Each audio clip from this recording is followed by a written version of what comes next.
Adam, we've got some exciting news about the sponsors. We have, but I've forgot what it is. Can you remind me? It's manscaped.com. They've leveled up and they're now our main podcast sponsor. Our official lead sponsor from now on, manscaped.com. Use our promo code WORD20 to get their products. This is now the Have a Word podcast brought to you by manscaped.com. They've been a long-time supporter of us. Please go and support them and make sure they keep supporting us forever. Promo code WORD20, manscaped.com.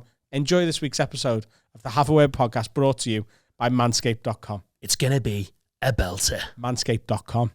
Wag lids, before we start today's amazing episode of the Have a Word podcast, we need to tell you about our Patreon, which is the biggest Patreon in UK comedy. Yes, it is. Starts from just £3 a month. From just £3 a month, you get an extra episode every single week, exclusive to Patreons, which is up to 90 minutes long. You get 48 hours early access to these public episodes and access to the entire Patreon back catalogue, which goes all the way back to last summer. And the money we make from the Patreon, we put back into the Patreon. We've been making Patreon specials. These are so popular. They include the Ghost Hunt, the live show. We've got more in the pipeline. But the big ones are the lockdown lock-ins, where we got shit-faced in the studio, recorded it all, and turned out some amazing podcasts.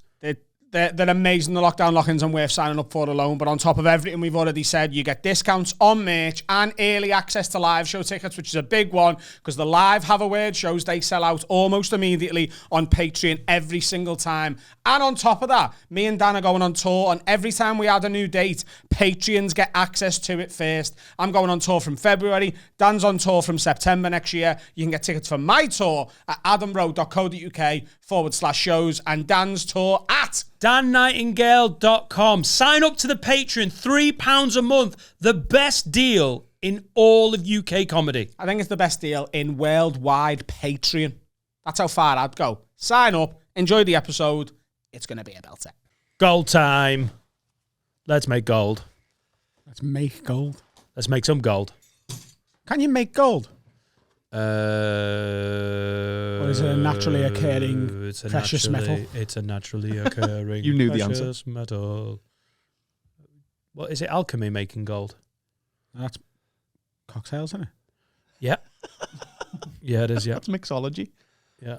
I think there's bars You're thinking called... of The Alchemist? I am thinking of The Alchemist. I think to make gold it's famously an ancient sort of mythical skill, alchemy, isn't it? Doesn't actually exist. You need precious to make diamonds. Yeah. As the saying goes. Yeah, you can't make gold from other elements. Oh, can you? Oh, I thought alchemy was... Why aren't we doing that then? What other elements do you need? Let's just buy the other elements. They'll be cheaper than gold. I think they're more expensive than Yes, gold. gold can be created from other elements, but the process requires nuclear reactions. All right, cool. So probs don't try. We do that work at home. right next to a nuclear power plant. So we borrow it. Even if you're like a cocktail barman, don't try it, lad. Because it's going to go fucking nuclear, lad. There's a nuclear power You're plant trying there. for a new There's no way they're fucking using that necklace. 24/7. No, we can get Trying in for there. a new necklace for your Becky, yeah? She wants a necklace, she can't afford it. But don't try and do alchemy, mate. You're going to go Chernobyl. And then there's no you. And then Becky loses out. Fucking nightmare. Public service announcement. Yeah, lad. I think we could do it. Have a word gold. You think you can do everything. I think we could do it. If Adam comes in on the next episode glowing. All right, Adam. Yeah. Just done me skincare. Yeah. Becky's gold necklace went about as well as Christmas number 1. The Alchemist. There's an Alchemist in Chester as well, isn't there? Is it a chain of like... I think so. chain. Schwank There's one in Newcastle, bars? one in Manchester, one in Liverpool. I didn't know there was one in Liverpool until very recently. Is there? I didn't even know that. Yeah, up near Castle Street ways, apparently. Oh, look, my drink looks like sulfuric acid. When you're trying to have sex with a lady who you really like, the Alchemist. See, You're not going to go there with your hack. pals or your dad. See, Liverpool Alchemist. is such an independent city. If you took a Scouse girl to a Yeah. chain like that, she'd be like, no, I'd rather be on Bold Street in Bold Street Think? Coffee. Yeah. Well, I think most cocktail bars are usually... the reason a lad is spending 17 quid a round on 2 fucking drinks at best is because they're trying to bonk someone that they think is really fit. I mean, I'm not specifically talking about the Alchemist. A lot of cocktail bars, it comes down to that, doesn't it? Yeah. Or I mean, Yeah, because if we were like, drink, lads, Runcorn, let's go for a drink, would be like, oh my God, let's get flirtinis. Like, I think... I love a cocktail bar, yeah. I don't... What? But as an I had option... the porn star at his birthday. As an option, though, I like the option, but it's not the go-to, is it? Sometimes. Me and him love a cocktail. I will profoundly disagree with you on this one, sir. Right, well, I will back up my point, because we've had many a drink together, and you haven't gone, nah, I'm all right for a pint. I always go cocktail. It's the Adam Rowe way. Are you trying to sleep with anyone? No, I'm dying on this hill. Where's Adam? He's still getting served. It's a show-offy, datey thing, isn't it? That's what I always have seen it as. I quite like a cocktail too sometimes. What's your favourite cocktail? Oh, particularly on holiday, when you're like, I don't give a fuck. Let's blitz the Euros early. That's the fucking best one, isn't it? What's your go-to? Do you like strong? Do you like sweet? Do you like fruity? Do you like when I lived in Leeds, they did a zombie, which was basically... Every type of rum with pineapple juice. With overproof rum as well. Oh, my God. And then a cutout... Is it a guava or a passion fruit? And then they put basically kerosene in there. Ethanol. Light it. And because you're drunk, you're like... Oh my God, so many vitamins from all the fucking fruit juice, and you're like, and it's on fire. I love all that shit. Have I told you about the time when I worked in, what was the bar called above Republic? Penthouse. A girl come in, it was her birthday. And she was like, it's my birthday. And I was like, birthday shot then. So I gave her a flaming sambuca, but I badly misjudged how drunk she was. And she spilled it all over the bar on the floor. Everything was on fire. This is a flaming sambuca. Well, this is a flaming bar. We'll know for sure. Did she just pour it and it was still on fire? Yeah, she because the bar was like marble. Oh my God! Like it was only the sambuca that was still on fire, but the sambuca was all over the place. So there was fire all over the place. Yeah, we will know for sure whether you're right about this. It's just for like dating and stuff, because marketing's becoming a lot more honest, isn't it? I don't know whether you've noticed that in the past sort of 5 or 10 years, marketing has become a lot more on the nose. It's like, we're honest, you know, we know what you're coming here for. It's for this. Like Wetherspoons used to sort of like put themselves out as like the best pub in the world, and now it's like, look, we've got smackheads, but we keep them in the corner. Right? That's the brilliant evolution of Wetherspoons. Like, we are one of the best chains of pubs in the world. Now, come on. Well, you're lazy and you're a bit of a cheap cunt. Wetherspoons. What word would you describe? One word to describe Wetherspoons. For me, it's brown. No. Grim. No. Everything's so brown. All the men. Wetherspoons means Wetherspoons. The shoes. But if you're right, there's going to be a cocktail bar called like the Passage to the Pussy within the next like 3 or 4 years. Passage la Pussy. The Passage to the Pussy sounds like the rapiest cocktail ever. What's your other cocktail called? She can't say Wetherspoons. Oh, by the way, Carl, something's just hit my head. You can't say everything about Wetherspoons is brown, all the men, and then finish the sentence there. I didn't. If you listen closely, I said men shoes. Because they are. You want some jeans and shoes action? Go to Wetherspoons, mate. Woo.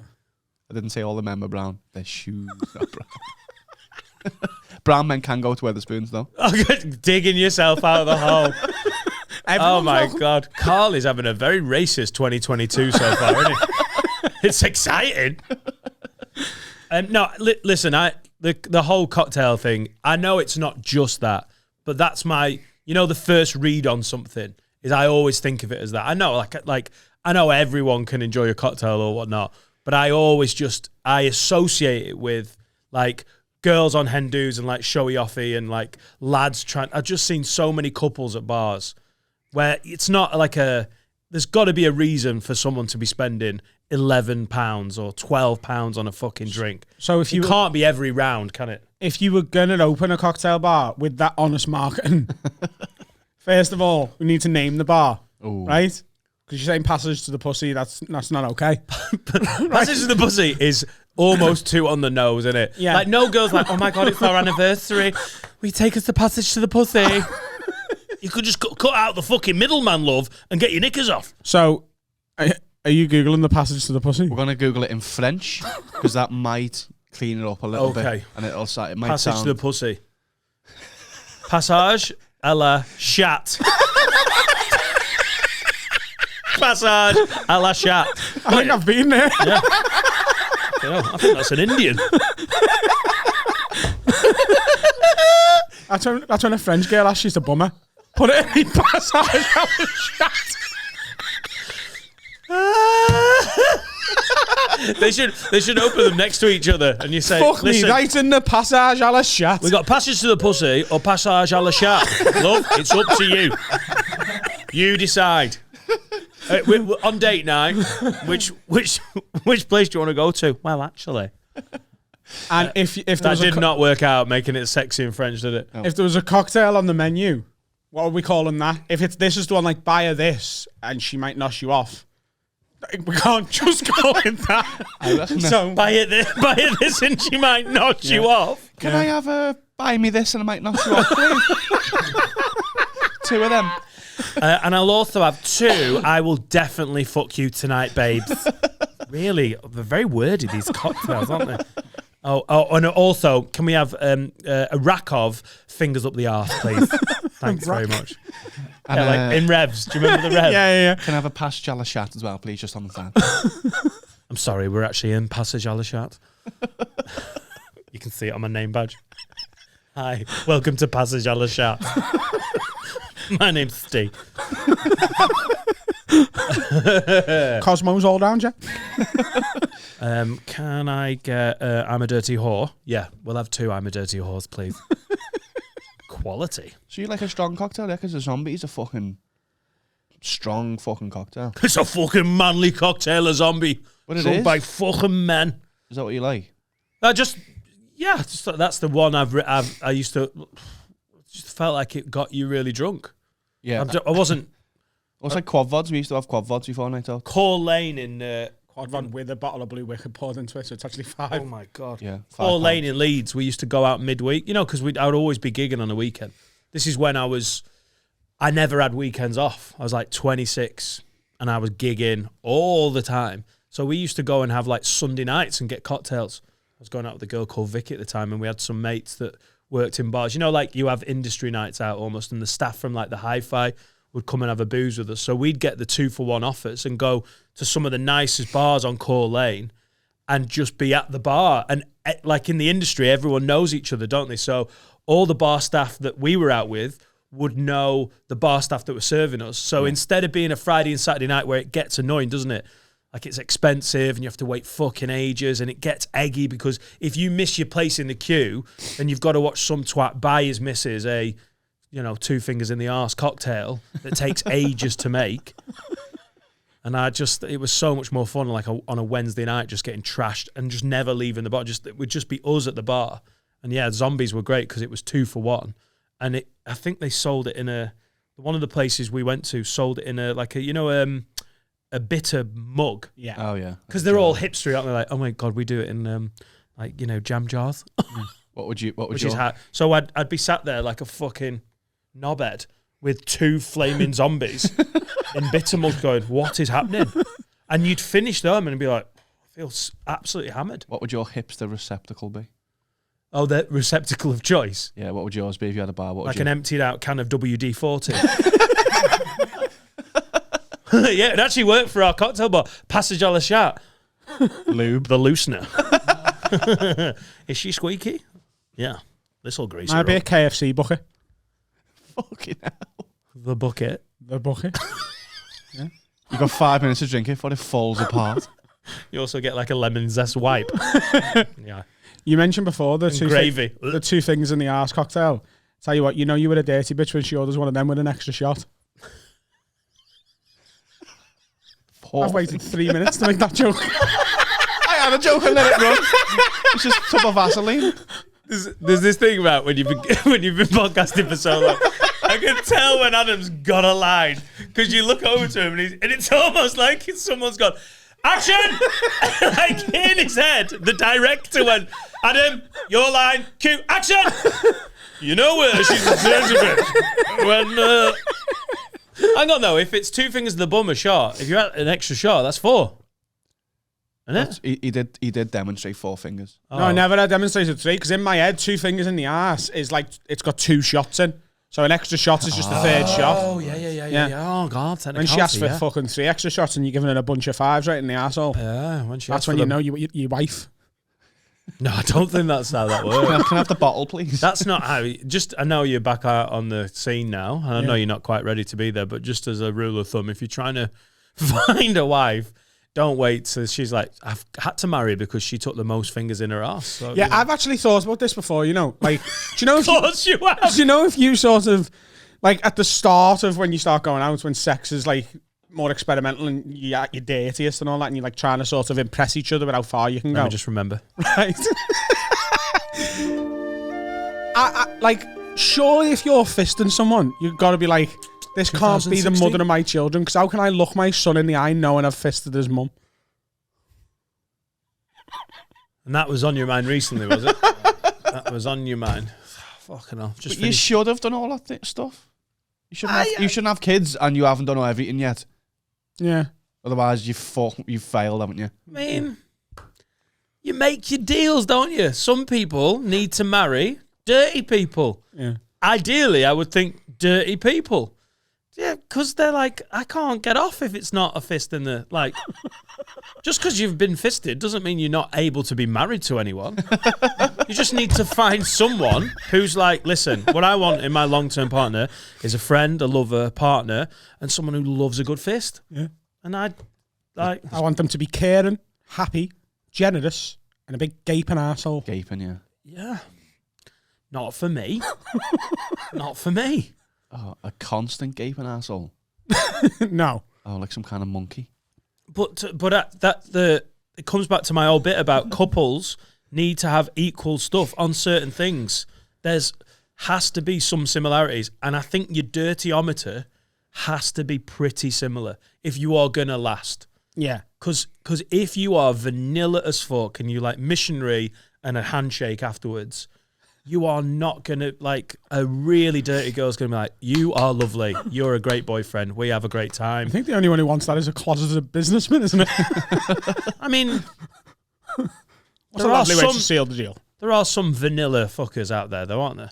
Yeah. Like one of my best mates who we were talking about porn, and I was like telling him, and I'm maybe not the best example because I'm a bit too far the other way. And he was like, I just like it when there's like a naked girl and she's having sex with someone. I was like, that is boring.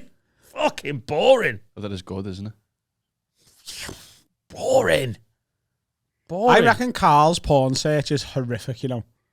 Because he makes out as if it's like so like, no, it's just, you know, just normal porn. And I reckon that's just because there's a deep-seated anxiety that we would judge him for the amount of little people. Acrobat porn's the best.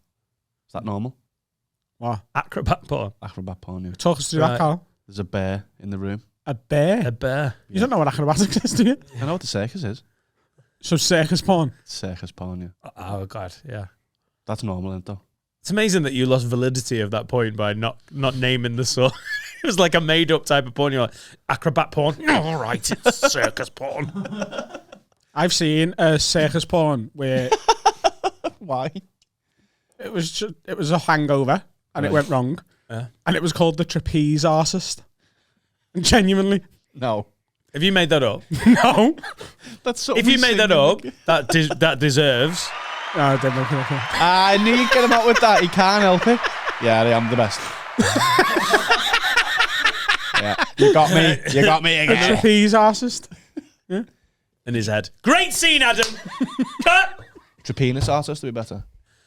Do you want to do it again? Trapenis artist. Trapeze. No. No, I think you got it. No. An arsist. Yeah. I'm sorry. Should be.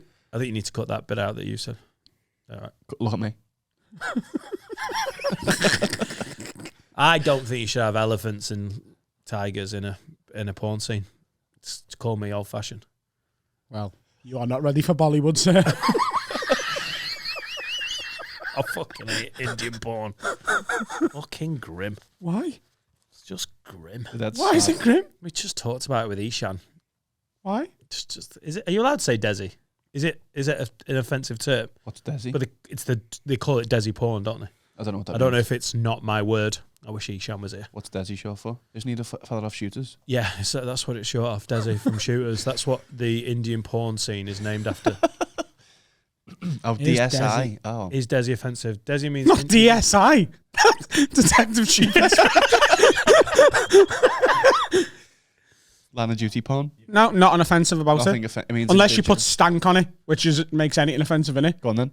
Fucking Desi. Like, don't do that. He didn't. That sounds like a guy called Des who owes you money, though, doesn't it? Fucking Desi. Owes me a tenner. Cheeky cunt. Just didn't sound racist when you said it. Fucking Desi again. He's nicked me car keys. I've never heard that term. Means indigenous. It's not my favourite porn. What is your favourite? Trans. I'm not bothered by trans. No, but you said you talk about it a lot lately, so I thought it actually was. Oh no, it's not my. It's not. No. All right. Got in pegging is going in. A little bit of got into a thing called strap-on supremacy, where men get bummed by women with strap-ons. Yeah. What are you getting from that? Not sure. Who are you in that scene? This is, by the way, when you keep doing this is not how I masturbate.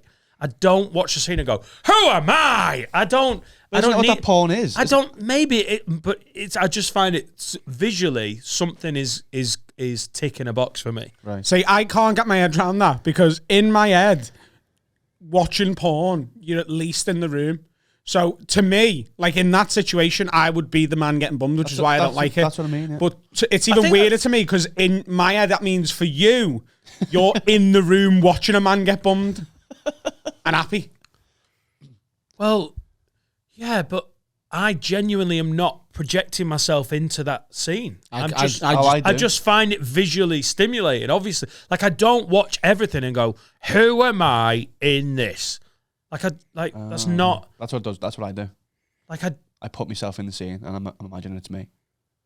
Right, but could you do that with all films as well? Like I do. I'm not usually sitting there You do? working, so. I've told you this before. Well, you know he does. every film. I'm the lead when I'm watching it. Right. But you do. That's how I get into it. That's what emotion is. Yeah. You get sad because the lead loses his dog. You're not like, yeah, that's what it. There's a word for it in literature. What is it? That. I understand you can have empathy with a character and relate to them without you going, "I'm that person," and that like it's almost like quite a young. But that's not as fun as getting to be Batman, is it? Oh God, I hope you get cast as Batman. It will be so good. A Scouse Batman, played by Adam Rowe, jammed in that fucking suit. Like fucking Del Boy. Please let me play Alfred. I want to play Alfred so much. Oh my God. Just do your gravelly, because for me, right, Christian Bale. I'm fucking Batman, lad. Yeah. You sound like a smacker. You're gonna fave in here. Have I got to put like a Batman voice on, or has it got to be a Scouse accent? No.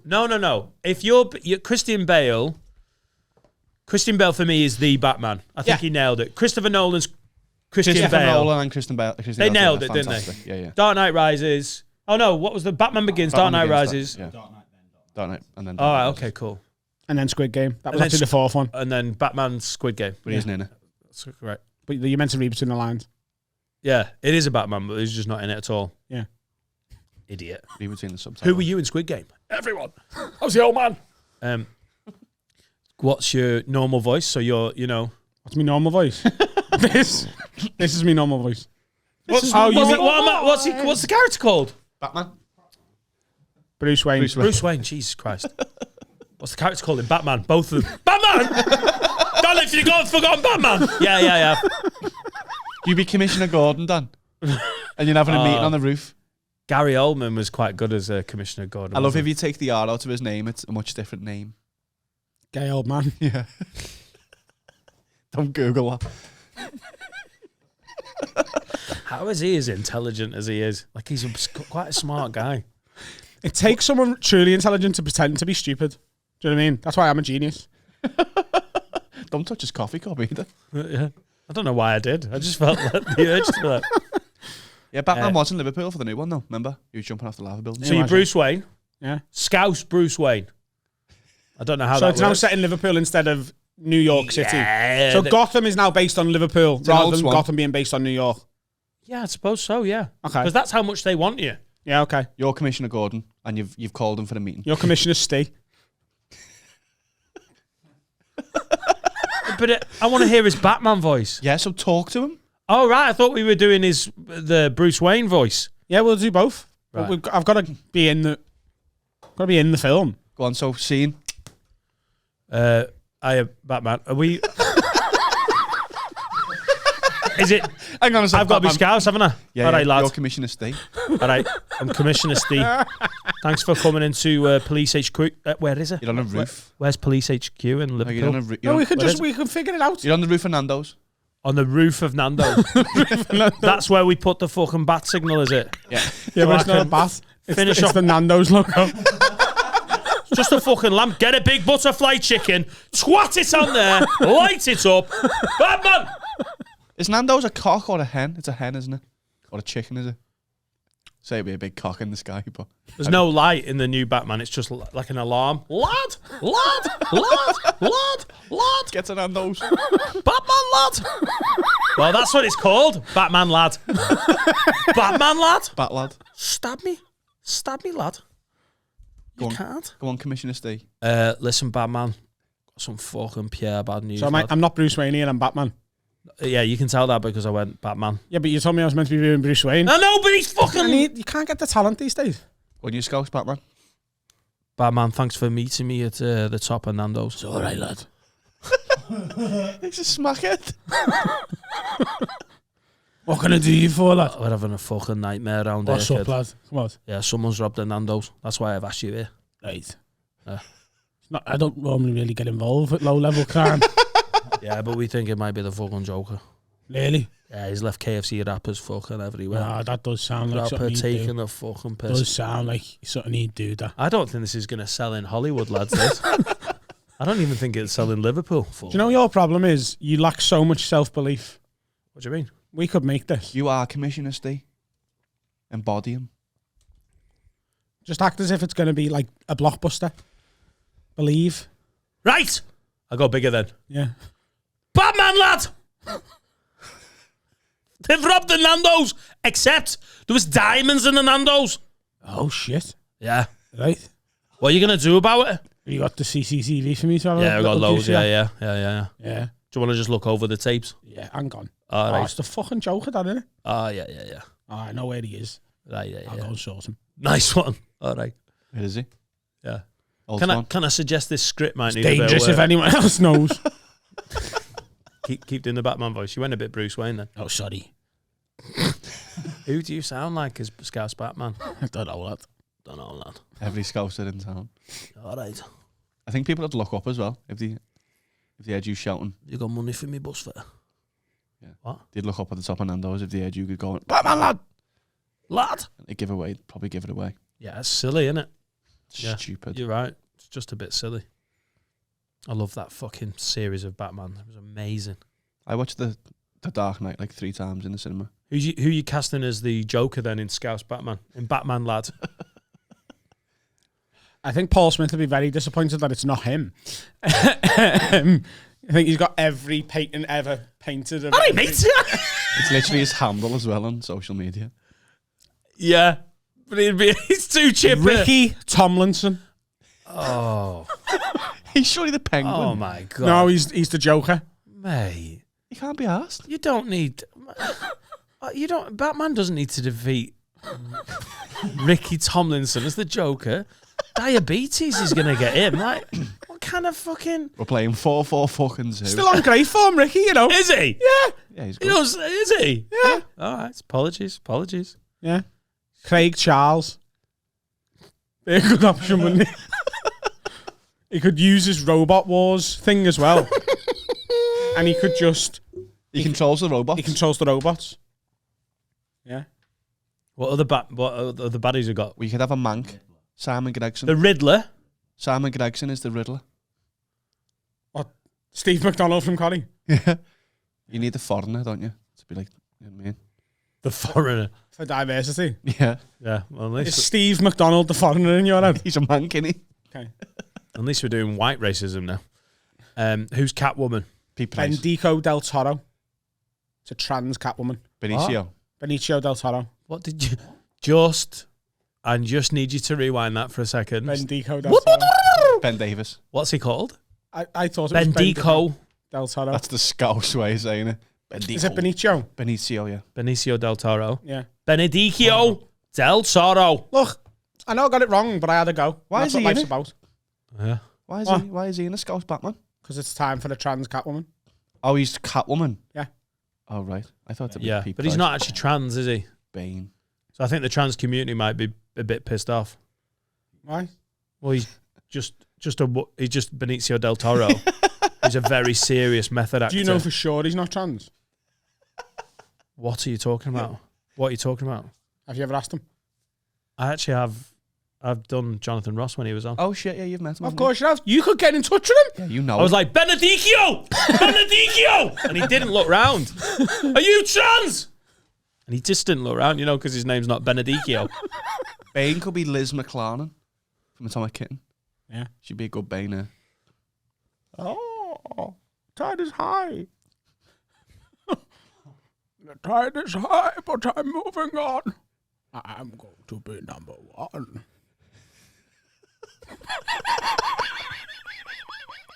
If you're looking at me to know Atomic Kitten lyrics, you're looking at the wrong person. Every girl wants you to be a man. How old is your Bane? Gives up just like that. Oh no! I'm not the type of girl who gives up just like that. Oh no! The tide is high, but I'm holding on. The tide is high sounds like a Bane quote, doesn't it? The tide is high. The tide is high, but he's That's Christopher Walken. But I'm going to be the tide is high. I'm holding on. Hound! Black walking! Ow! Watch some sales!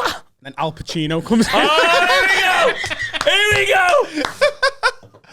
The script for Batman, lad, has got a lot of the devil's advocate in it. Oh, I'm at the Albert Dock. Beautiful. Favorite part of the city. Is it? Great ass. Is it? You're not a passage à la chat, Al.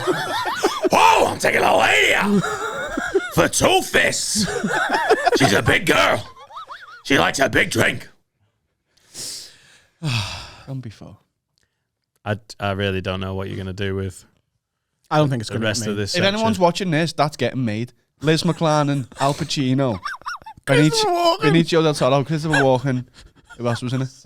Simon Gregson, Craig Charles, Adam, Dan. and Dan as Commissioner Steve. Make it.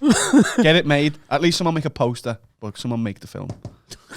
Good luck with that poster. That is a fucking random load of Google searches, isn't it? Benicio. Let's have a break. Wag lids. We've got to tell you about one of our sponsors, NordVPN.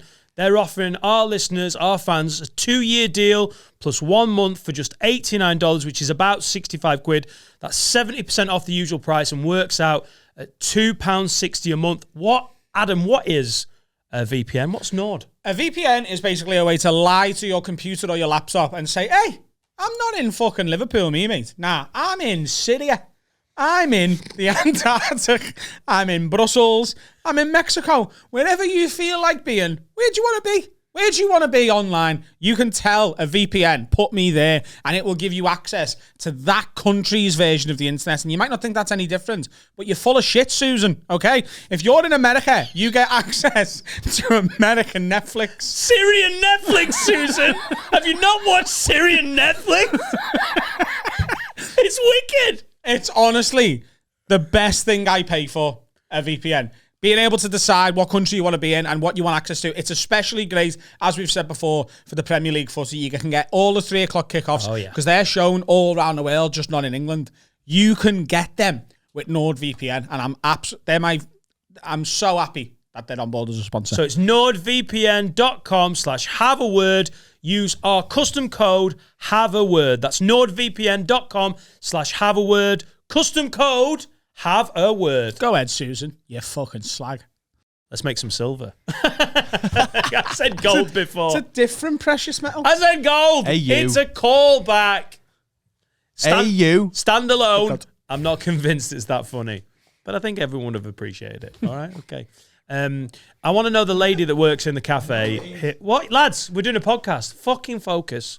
Hey, you. Fucking bronze over here, kid. Thank you. Yeah. I really want to know her name because she's been serving us lunch for a year and a half and I don't know her name. Her name, as I told you before, and you do not believe me, is Kathy. But you've got an evil little twinklet in your eye. You're going to make me go, hiya, Kathy. And she'll be like, my name's Denise. No, it's Barbara. Linda. I thought it was Julie. Just be honest. That was going to be my next one as well, and I actually absolutely swear to God. Do you know? Do you actually know? Is it Kathy? Yeah. He's double bluffing you. Right, okay. If I walk up there and go, hi, Kathy, and she goes, what? Because she knows our names. I know. You can tell they really like us in that cafe. They're like, hey, the non-boring cunts are here. Hey. All right, well, we'll see after the break. We'll see how well that goes down because I'm going to go, right, Kathy, when she goes, hey. I think it's Bruce. Benedico. Benedicio. Yeah. Old Kathy. Can I just say one of my favourite things? You lying to me about women's names, not good. One of my favourite things to see is on a road trip to a ghost hunt, a hungover Adam Rowe buying things on a company card. We spent so much in money. a spa is honestly... Now, I know you're doing all right financially, but there's something about having a business that's doing... No, you're doing fine. Aren't you? Like, Absolutely. You're fine. Yeah. Right, yeah. But it's different when it's the company... Some would say too well. Yeah, but the company card's weird because you're like, we're going to work. I've got a company card. You're like, this is free money. Boop, boop, boop. It's fucking He brilliant. spends a lot of money in that spa. Yeah, well, me and Finn set off from the spa about 5 minutes later, and then my phone grassed you up like, I spent 16 quid. I was like, is that all right? I'm spending it on the company card. Adam Rowe spent £62. And it might as well have said, Adam Rowe spent £62 on utter shite. That, I give you. Oh, I'll have I didn't buy a pot noodle. that's Steve's. Right, so here's the important thing. That 62 quid was mine, Carl's and Steve's. Yeah, between three of us. Why did you buy them? I didn't even see you put that in. Was this because you thought the pot noodle would be dead hot? I thought that it was going to be colder than it was. I thought he was doing the gardening for them. But they're not. But these aren't keep your hands warm gloves. These are like gardening gloves. Oh, fucking hell, lad. Piping. So what happened was, I went out on... Super touch. So let's just give this some context for the gloves, right? So I've been to New York, come back, had the breakup, had my birthday party, and because I'm just there's a process of dealing with stuff. Oh yeah, needs help. These are his heartbreak gloves. I've been staying in my cousin's, so I came directly to here to go to the ghost hunt from my cousin's house. Right? So all I had on was me trackie. I just took a trackie. I hadn't really prepared for the fact we were going ghost hunting in Chillingham Castle. So I literally just had me trackie. I got in the car. Carl was like, well, those shoes are not the right shoes. Yeah, when you turned up with a weird, like, collector's item Air Force One, I was like, oh, Adam is not prepped. I had no gloves with me. I didn't have a proper warm hat. And I was like... Oh, what? He didn't wear that changed quickly because that £61 wasn't wasted. It's like got the label on. It didn't get worn. Nothing did. We had 3 pizzas, £62. You suit that. That's the thing, when you're single, you just don't want to be single long. Hello. Can you say something for me? Because it'll really suit that. Tabitha, if you don't stop crying, you get a no pudding. Tabitha, if you don't stop crying, you're getting no pudding. Yeah, I can see that in the Centre Parks, can't you? Yeah. Yeah. You look like a barrister, like a smackhead area. A bagheadster. Yeah, like they haven't got... That was fire, by the way. Like they haven't got horsehair wigs. Giving him reviews on his own lines. A baguetster. That was fire, by the way. A Baggister del Toro. That was fire as well, Dan. Hey, What? How do you look like a barrister? it looks like a I know what he means. horsehair wig, but like for like a really poor area. Right. Yeah. So I bought that and the gloves because I thought I was going to be cold. It was cold. It wasn't cold enough to need them in the end, though. Your garden gloves. And marshmallows. I didn't pick these. That's stay again. See, what you got to remember. Here's your Steve. I only got them. Oh, sorry, mate. Yeah. Everything in those bags, I didn't pick it all. Oh, okay. It was these two. I just paid for it. I Adam was picking stuff. I didn't pick them fucking gloves, did I? No, I picked the gloves in the ad. The Fair two enough. worst items. They were my two things because I thought I was going to be colder than I was. I got a claw hammer. It was just very because as me and Finn left the spa, I just saw you at like a stand like. So, I felt so bad. The ghost hunt was such an emotional roller coaster, but there was a couple of moments where you were just sad and hungover. And I was like, you're not the most huggable person, but there was a few moments where I was like, oh lad, he's having a hard one. But I just left, and you were just like at a standing spa going. I was like, Adam's buying shite, whatever gets him through. I'm not buying pot noodles or marshmallows. Fucking hell. The ghost Oh hunt my was. God. I think the ghost hunt was so perfect. I mean, we haven't seen the edit yet, but what we've made in terms of what happened, I think is going to be so. I've been doing Ask Me Anythings on Instagram just to distract myself and keep myself busy, and people keep asking for spoilers, and all I keep saying is, we've made a pact not to give any spoilers away, but something happened. There was 5 things happened. Yeah, but like I'm trying not to do that. Yeah. Things happened. Things happened. Well, that's not going to be a boring. No, That's not going to be a boring special. no. That It's is so that good. is a night of my life. Like I love what the Patreon and I love what we're all doing with the Patreon. Is basically going, yeah, we do this weekly. These exclusives are weekly. That's what you get. Like, no, this is a public, isn't it? public. Yeah. If you're not a Patreon, sign the fuck up. There's nearly 9,000 patrons at this point. Oh, and by the way, right. Sorry to interrupt you. My pod's doing an advert. Right. Listen. Last week or the week before, someone commented and said, "Excuse me, some of us don't want to sign up to Patreon. Doesn't matter, it's only £3 a month. I've got Netflix to pay for it. It makes me not want to watch it anymore, having that advert at the front." Shut up fuck off. Watch something else. Bye. Tit. You don't need to sign up. If you just want the free stuff, just have it. It's great. We love you just watching this, but the best stuff is on Patreon. We're just And telling shut you. up moaning. This is free. You get it for free. Fucking Shut up. little bitch. Cunt. Sign up. Stop being a bitch.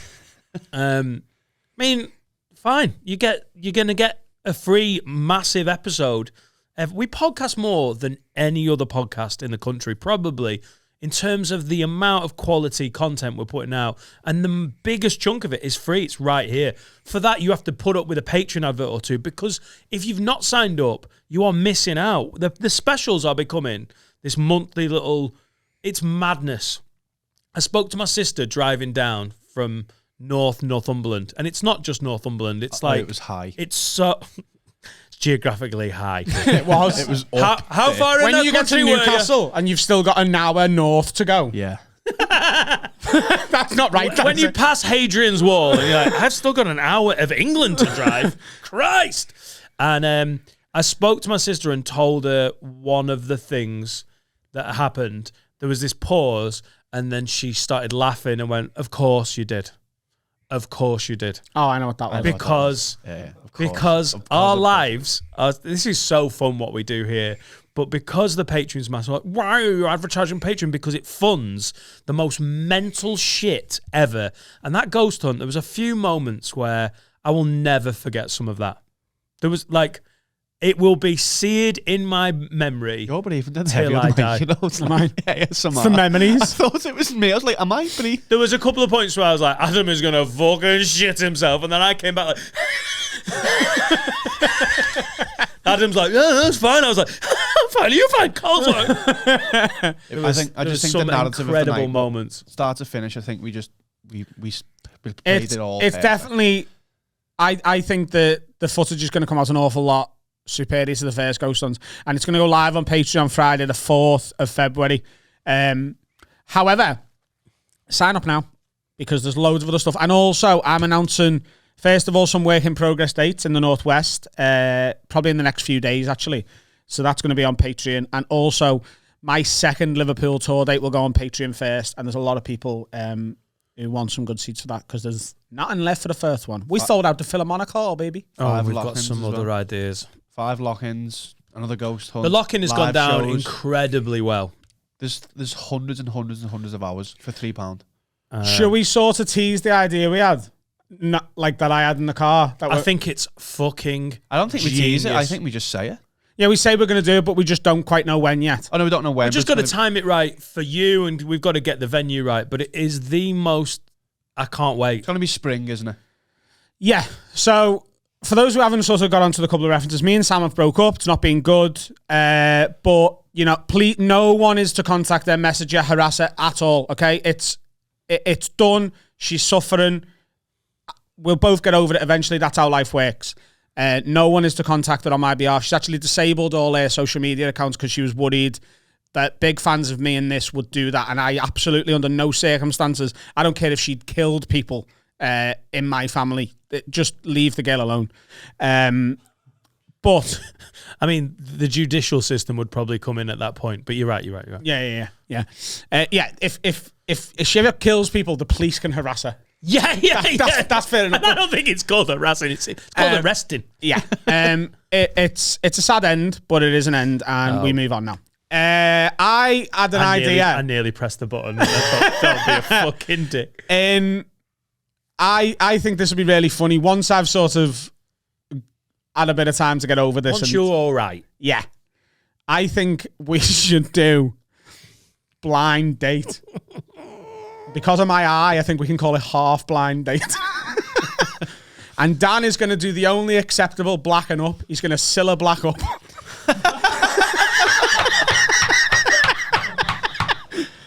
Well, we have 3 single members of the team. Yeah. And plus other comics who would love to get involved, I'm sure. So you're going to be Graham. You're going to be the voice of God. I'm going to be Graham, yeah. Yeah. I'm going to Cilla black it up. Just even the sentence.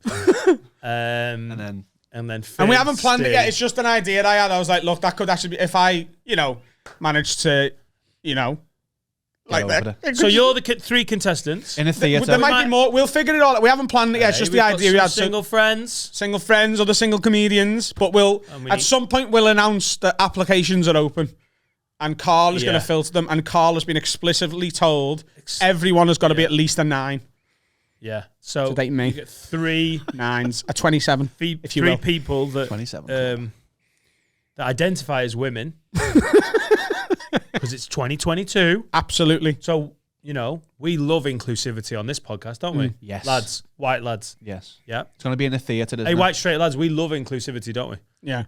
Theatre. I mean, it would be a really good time to up the inclusivity so that you're not, 3 white straight lads as your options. Lads, we'll go watch the game. Who's going to write Number 3, please. Yeah, we're going to have to do a bit of... Well, the girls are going to write the questions, and then we're going to vet the questions. Right. Surely. So it's not... No, the contestant asked the questions. Oh, sorry, they yeah. answer it. And then you're we'll figure it all out, but that's a really fun idea that, once the healing bit is done, will be good. Question 1. I'm taking you to the Passage à la Chat. What do you want? What are you ordering? That is 100% going to be my first question. If I took you to the cocktail bar, the Passage à la Chat, what cocktail would you order and why and what is in it? Well, Adam, I like water sports. I love the answers. It's so contrived, isn't it? Yeah. I'd order a Cosmopolitan because I am pink, I'm short, and I love getting fucked. And I'm cheap. Pink and short. I'll also have a little piggy. Same question to number 2. Oh, brilliant. Right. I honestly, of all the things we come up with, it's my favourite so far. Mm-hmm. We need the right venue for it. The arena. Find it.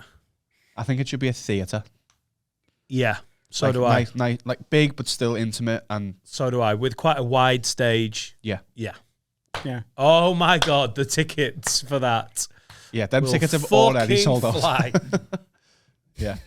That's going to be one you don't want to miss, isn't it? That's why you should be on Patreon, because you're ahead of the game. You're ready for this shit. Also, that I cannot wait to meet the girls who are like, I'm into it, let's do it. Like, because it's going to She be... better not sound like that. What, like Batman? Yeah, right. Yeah. I can't wait fucking to love Batman. Can we do it together then? Can we vet the applications together? Yeah. Oh, it's going to be so good. Oh, yeah. We're gonna have to do some is kind it fair to say, Adam, with this, it does have to be a blind date. Carl and I have to be doing the vetting. You have to put a little bit of trust in Podbay and your best mate. I will absolutely do that, but you've got to understand that the word trust in that is very important. Yeah, it's not going to be like 3 blokes, is it? Yeah. I like that. I'm a Like, girl. like the trust I will have in our friendship forever will rely heavily on what you do with the trust I give you for this event. Yeah, cool. Yeah. We'll have to Zoom them as well. Otherwise, you're just going to get dickheads sending in catfish stuff. We'll have to meet the girls first in terms of over Zoom. Surely. Okay. Yeah, I know. Well, I know what you mean. with IDs and shit. I know I'm you not mean. even messing because, like, Yeah, we'll have to figure this all out. Right, urine samples, blood samples, CRB check. well, otherwise you Nothing is too good for my Adam. turned out to be 14 or something. We don't want that, do we? Do you? How big are the tits? I mean... I'll answer with it. We'll cut it in. No. No. No. Scouse Batman A says. crouching tiger, hidden dragon. Absolutely not. That means they're underage. Hi. I love the girls that are into this podcast. You've got to be a certain type of fucking mental to be Like, yeah. Have a word. I'm going to sign up. I'm going to go on blind date. I love it. Can't wait. I'm looking forward to it. That'll probably be like March or April's Patreon special. Yeah. Do we just question? Do the applications only go to Patreon? Surely not. No, we will open that up, but the film will only go on Patreon. No, but I'm saying the applications are going to go public, aren't they? We'll figure it all out. Yeah. It will. Yeah, I It will suppose probably so. have to. It'll Yeah. probably I have think to. it has to go public, otherwise we'll know them all. Yeah, you got. Give me sign up to Patreon. It's going to if be you wanna really funny, fuck by the way, Adam. if That's fucking no one applies again. It's just me figuring out whether I'll shag Finn or Steve. That's Steve's pile's massive. I think he's going to be a good listener. Ironically, then Steve Not wasn't listening. You got any questions? Yeah, Calvin says, Wag lads, with both of you touring, I just wondered if there is a prime time to visit a comedy tour. For example, is it still not perfected at the beginning, but you're slightly bored of the routine at the end? That's from Calvin. This is quite an interesting question, actually, especially with today's guest. Because Alfie Brown, who is a good friend of ours, huge Have a Word Hall of Famer, he's taping his stand-up special tomorrow in London. And then he's touring the show. And then it's getting released when he goes to Australia. Now, I get it. He's been given an opportunity. It's the Soho Theatre producing it. You get paid for it. I get it. But for me, and I've heard Anthony Jeselnik talk about this when he was on Rogan, my biggest nightmare as a comedian is taping the show and then finding a tag that makes a joke go from a 7 to a 10 2 weeks later. I don't really want to tape stuff until I'm done with it. Know what I mean? Yeah. So, When I go to Hot Water now, I tell them no clips. oh, 100%. Because I'm doing new material. Yeah. And Hot Water are mates of ours, and they're keen to get things up. They've built their empire on clips. Yeah. I'm now using Hot Water to develop new material. I absolutely do not want them to publish anything. I want to be able to decide. And for me, this tour is planned out. I know when I'm filming, and it's not the last night, it's the night before. Because exactly like you say, I want it in your heart to know that you've got every bit of that material right and that you're almost ready to move on for it. I've got a bit of exciting news, actually, that I sort of forgot. I sort of told Carl yesterday. So my second Liverpool date at the Philharmonic is Saturday the 25th of June. And I'm either going to be filming that, the first date, or a combination of the two or whatever, right? And for a while, I've been trying to figure out who's going to film it and stuff, but and how to fund it, because these things cost an awful lot of money to do to like Netflix standard, which is, look, there's no, I'm not pulling any punches here. I want to give it to them and go, have a look at that. Do you want it? And whatever. There's an American production company who were sort of sniffing around like, we sort of think Adam's good. We've seen a bit of his stuff. And then one of their bosses heard me on Flagrant 2 and was like, we were sort of talking to this guy, weren't we? Because he's fucking good, mate. And he was great on this. So they're now looking at co-funding it. And they also want to release my Club Comic special that's already on YouTube. And if you haven't checked that out yet, what are you waiting for? Adam Rowe. So good. Club Comic. Search it on YouTube. They're going to rip the audio off that and play it on the Radio X Sirius FM across America for me. And I get a little bit of money for that. The old residuals. Yeah. It's cool, nice. So what it was Flagrant 2 that tipped it over the edge. Yeah. So this is the problem when people are coming in and offering things. That's great, isn't it? In an ideal world, in terms of filming, in terms of is the show perfect or anything, you might be, the question, Calvin's, it's an interesting question. He's basically saying, if I could get to every one of your tour shows, what do you recommend? Does it go a little bit stale by the 30th show, or do you want it fresh or whatever? It's almost like, it depends what you want. If you're a massive comedy fan, like, do you want to see the development as well? Because I'd say that we're both doing preview shows. Like, Adam's just about to announce those work in progress shows. If you're a massive fan of Adam, you'll really want to see one of those progress shows and see the last Philharmonic show, because it will be fascinating. If you look, like, don't get me wrong, if you're a +1 who's not asked, you might not want to see it twice. But if you're a proper fan of Adam and comedy, like, so I've got new material nights coming. I've got tour previews in June, July, and August. And I think if you're a real comedy fan, you could see me do a tour preview in, say, Manchester in like June, and then you could see the tour in November and find it fascinating. I don't think one is necessarily, it's not like the early ones are shit. They're probably going to be a little bit rough around the edges, and there's going to be some raw moments. Can you imagine if someone had seen that first attempt I did at that doctor's routine? It wasn't the same joke. And then what it became. But it was still dead funny. Yeah, but the evolution, you're absolutely right. To sort of answer the question, for me, we are professional entertainers. And although stuff does get stale and people do get bored of their stuff, it should get better and better and better as the tour goes on. It should. Now, there's a lot that depends on this. As comedians, it's the most honest art form. You're the most you. You're not acting. You're not reading a script. It's your thoughts, your feelings, your beliefs.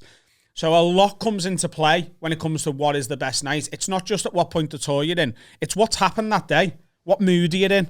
What arguments have you just had with your missus? What did you have for eat? Are you feeling a bit sick? Like, that can all... there's not real... For me, the show should get better as the tour goes on. But that doesn't necessarily mean the last night will be the most electric. It just doesn't... Yeah, sometimes you connect with the crowd. But this is what 10, 12... years of being a stand-up will do. My 20th birthday as a stand-up in 3 weeks. That's what that'll do. It will just, it tunes you into that professional delivery. Like, your bad day, you've not eaten well, you're a bit tired, you can just put it in a gear. I'm telling you, if you see my tour at the end of the tour, I'm not going to be bored of it. It's a 25-date tour. I've waited 20 years to do a tour.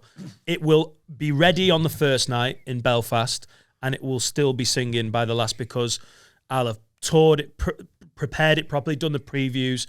I'll hit the marks. Yeah, there's some other factors, and sometimes the crowd will just make it lightning and everything. But you know, every time you turn up to that show, you are going to fucking land it, aren't you? Yeah.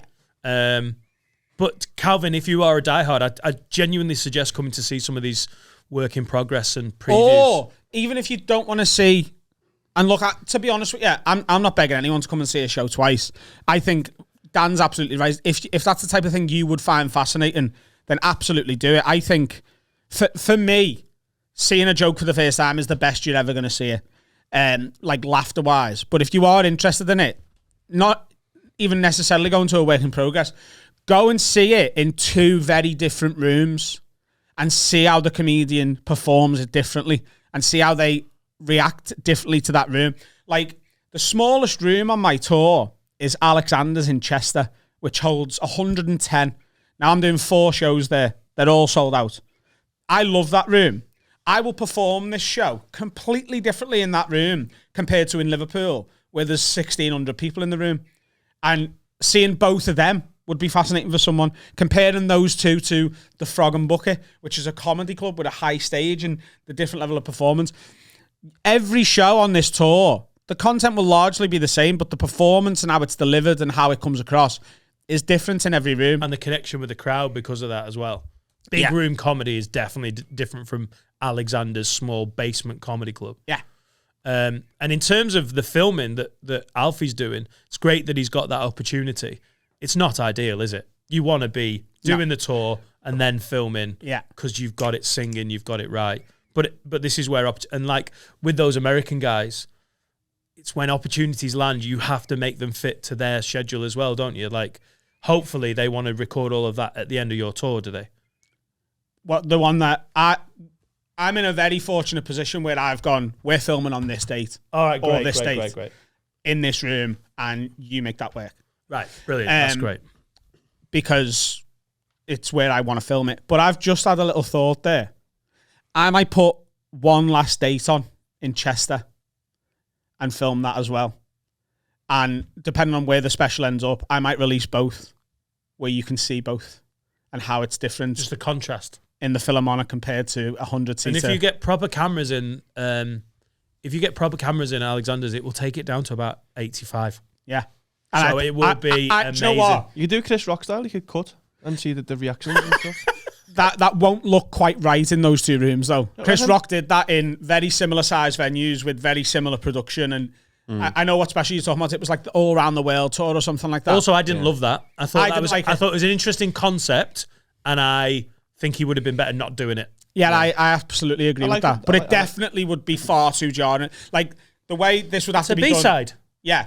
The way this would have to be done is, there's the special, and here is what that show also looks like in a 20th of the people. Yeah. Yeah. It's fascinating. Again, it's for the people who are really into it. But I'm absolutely going to do that. I've just decided in my head, and that is 100% happening. I'm going to do it now, actually. I'm mulling over how to do this, but I've got a little new material night that's going to start in Chorlton in Manchester. We're going to run your whistly nose. You what? Move your whistly nose. I don't care, but they will. And it's going to be the first Tuesday in February. No, it's going to be the second Tuesday in February. Tuesday the 8th. Is that right? Could you just check that, Finn? Tuesday the 8th. It's going to be Tuesday the 8th of February. There's only about 50 tickets available. I'm going to try it this once at a place called Man Bites Frog in Chorlton. Will, who does all our extras, he came up and just filmed the ghost hunt with us. I want somewhere where I can be comparing. This is what's happened with me in comparing now. I don't want to compare other people's shows anymore. I just want to compare where I know who's on. So when we do the Secret Sundays or our shows, I really like comparing those. When I go to other people's, I'm like, I'm not being responsible for your not very good night anymore. That's what it's a job, isn't it? That's what 20 years has done. And so I'm hoping it's going to be a monthly Tuesday in Chorlton. It's in South Manchester. The ticket's going to be £6.50 plus a small booking fee. The link will be in the description. The Skiddle link will be in the description. This is what I'm going to do now, monthly, building up to the tour previews, just talking about development of material. So it's going to be called New Bits with Dan Nightingale. Go and have a little look. This is me starting the ball rolling properly to hit the previews in June, July, and August. And it's very exciting. And you're going to be doing you're going to announce it on Patreon, aren't you? Your work in progress shows. Yeah, I'm looking for a room in Liverpool at the minute for the 3rd, 4th and 5th of February, which is the 3 nights before the already sold out roast of Adam and Dan. I've got somewhere that said you can do the 4th and 5th, and I might just end up taking that and just doing the 2. But ideally, I'm going to get somewhere, the same room, that just lets me do all 3. Now, obviously, I could just immediately put it in the small room of Hot Water. But to be totally honest, I love Hot Water. It's my home club and it always will be.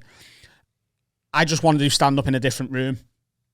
I've just done so much stand-up in the month of December at Hot Water, and I'm doing it this weekend, and I'll love it, and it'll be great to be there. But to be honest with you, I find the room too easy to get a genuine reflection of how this material is going to go. You want some? You also want some variation. I just want a 50, 60 seater room where I can go. Here's the stuff, and that was good. That Carl, it was really good. Yeah, I just want a 50, 60 seater room where I can try this stuff out. I've got, because of what's happened over the past couple of weeks. I feel like you've got some life experience going. Well, I've got some stuff I've got to talk about, but it's really strange how things happen, you know, as a comedian. And you know what I'm like with like spirituality. I'm not into it, but there's certain things happen where I'm like, and there's a couple of things I've been working on stand-up wise that this whole new situation has literally put a string through and ties it all together. Yeah, and I'll explain what I mean to you in when we take a break in a minute. No, I can easily imagine. Yeah, it just goes just a slight change of wording here, there, and there, and it goes from 4 routines to a show. Yeah. This is the thing. Tours are so fucking exciting.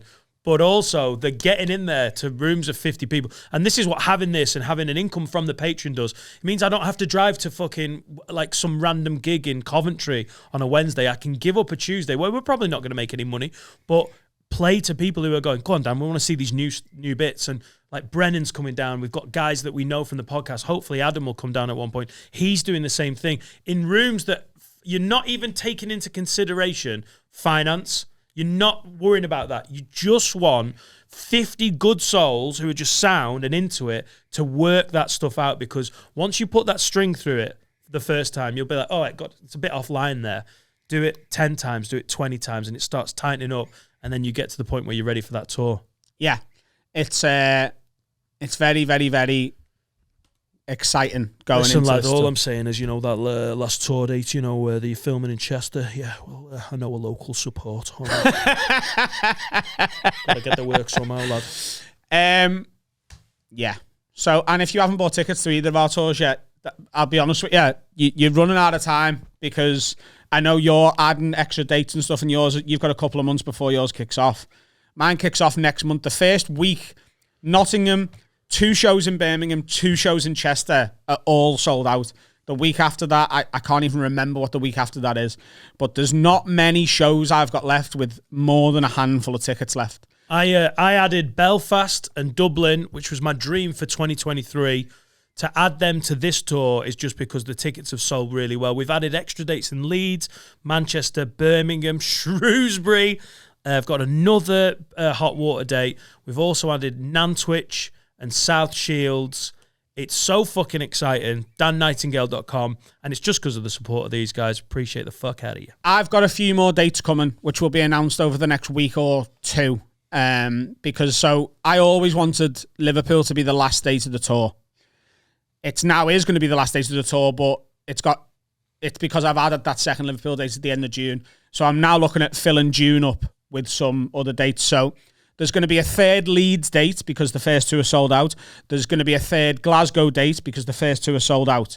There might be some more London ones because 2 are sold out and 1 is well over halfway. We'll see how Manchester does. 3 are sold out in Manchester. 1 of them is the 4th one is nearly there. We've already added another Blackpool date. There's a 2nd Edinburgh date on sale. The first one is sold out. Stockton is nearly sold out. All 4 Birminghams are sold out, so we might add a 5th Birmingham date. He's selling quite a lot of tickets. I don't know if you're picking this up. Guys, let me just interpret if you don't know the industry. This is quite good. There's about 60 tickets left for Cardiff Glee. Yeah. I'm looking forward to my Cardiff day. We're very, very, very nearly One there. more time, where'd you get them? adamrowe.co.uk/shows. Mine at Dan Nightingale. Go and have a little look at the Skiddle link for that new material. DanNightingale.com. DanNightingale.com. Thanks, Adam, my agent. That was fun. That was one question, one section. One take. Wag wag lids, let's talk about manscaped.com. Go to manscaped.com, the very best in men's below the belt grooming. Sort your pube game out, lids. I've been preaching this for a while. You've got to have the thatch under control. Take control. It's going to help yourself, going to help your sex life. Go to manscaped.com. use the code WORD20 for 20% off and free delivery. What you get? There's all sorts. Go and have a look at the website. They're our main sponsor, but we genuinely believe in these guys. They sent us one of their packs. It was amazing. There was creams, there was like deodorants, a pair of knickers, and the Manscaped Lawnmower 4.0 is a phenomenal bit of kit. No nicks. You can use it in the wet. It's got a little light so you don't like chop a leg off. It's really good bit of pube. My wife uses it. She's not going to appreciate me saying it. Laura uses it as a pube trimmer. It's the family pube trimmer. And as I'm saying it out loud, I realise that it's just mine and Laura's. It's not the full family's. Her mother-in-law is not allowed access. But it's an amazing bit of kit. Check them out, manscaped.com. If you order anything, which you should, use code WORD20, 20% off everything, and free delivery. Enjoy. Like, not prison, but just like a cell. Well, you meet the next girl where you meet her, all right? Alfie Brown is in the building! Hello, everybody. Great friend of the podcast, Have a Word Hall of Famer, Alfie Brown. Let's do this properly before we start. He is going on tour on the 3rd of February, all around the country, starting in Norwich. 24th of February, Alfie's tour hits Liverpool at Hot Water Comedy Club. On the 26th to the 29th of January, before the tour kicks off, he is at the Soho Theatre with very limited tickets left. AlfieBrownComedian.com. Nailed it. Now let's see if he's funny and if he's worth the ticket. Dance. I only have to be worth £12 to... most tickets are about £12. That's cool. Which I think represents quite good value. Yeah. I've got an amazing support act. Who is it? It's me. I do half an hour before I go on. But it's me, like, doing crowd work and mucking about. A character. Which is better than... Do a character. Do a Scouse character. I once had a drag act that I did for one show called Muriel Bastard. And before I started comedy, and this is really bad, and you mustn't do this if you are a person now. But you know how Afra Ben wrote arguably the first novel called Orinoco?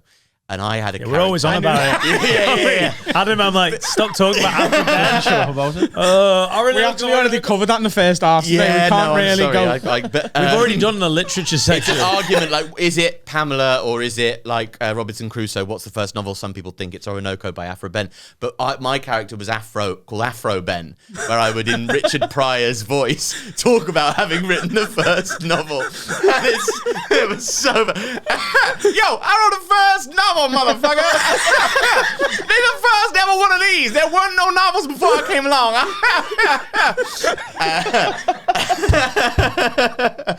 And I just thank God that I never recorded it. You hold this in front of your head, buddy. No, I don't think that's right.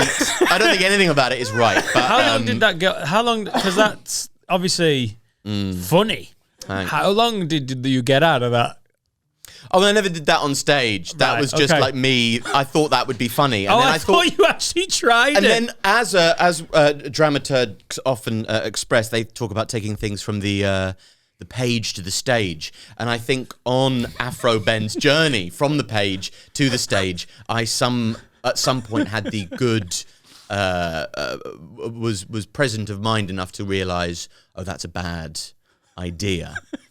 Because not only is it a pretentious reference, but it's also arguably, I don't think it's like racist, but it's certainly perhaps insensitive to POCs and Richard Pryor and everyone. It's not racist, but let me identify things that Did Muriel Bastard get on stage? Sorry? Did Muriel Bastard get on stage? Yeah, very much so. Very much so. In a basement in Bank, at a abandoned kind of vault, I did a show in a sequined mini dress with like my hair slicked back, like I had short hair, but like was in full drag, but with a beard. In drag, they call it gender fucking.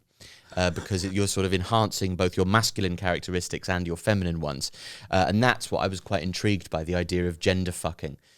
So I sort of, one of my big centerpiece was singing Let's Get It On, whilst sort of screeching demonically in the face of a couple that I brought on stage.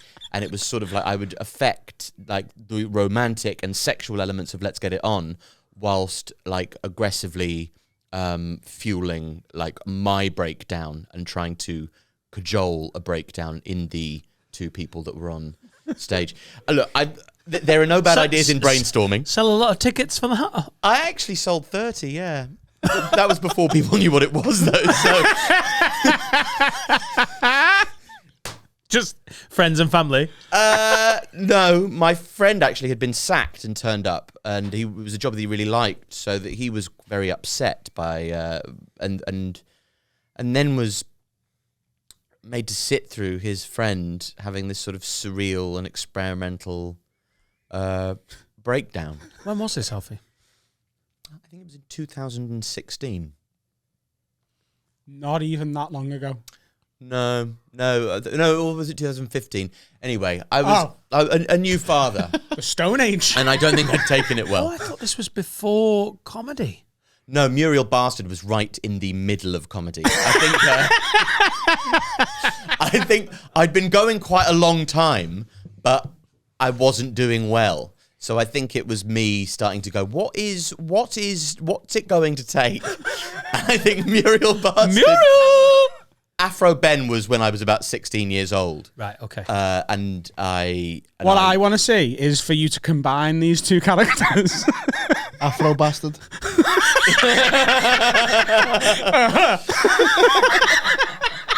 I'm a woman. Let's get it on! You know when you putting on your brassiere and shit? That's a really good impression. And you like your breasts all in that bra, you know, Jack. No, you'd sell more than 30 tickets to our patrons. Like, I'm sure that it's right up their pipes, isn't it? Yeah. This is the thing. Is that I wasn't experimenting with this, surreal offense material. That's what people don't do enough of, is you get your offensive jock comics and your surreal comics, but you don't get enough surreal offensive stuff. You don't? I can't think of anyone. I Gap in the cannot market. think of anyone No. who does surreal, offensive comedy. By the way, also, that'd be more brave to go onto the alternative circuit and do something Yeah. as challenging as that. Turn up at one of these alt nights and do, something really horrible. I genuinely think they'd get away with it. When we had Jimmy Carr and we were talking to him about the fact that he gets away with the worst things you can say. Okay. He gets away with the worst things you can say, and it's because they're one-liners, because they're not to be believed. He's not pretending at any point that anything he says is true. So it comes across as, none of this is true, so it doesn't matter, and that's why they get away. Last night, so I've been staying in my cousin's, and her fella just put him on. Now, I personally, one-liner comedy normally isn't for me. I wouldn't normally sit and watch a special of one-liner.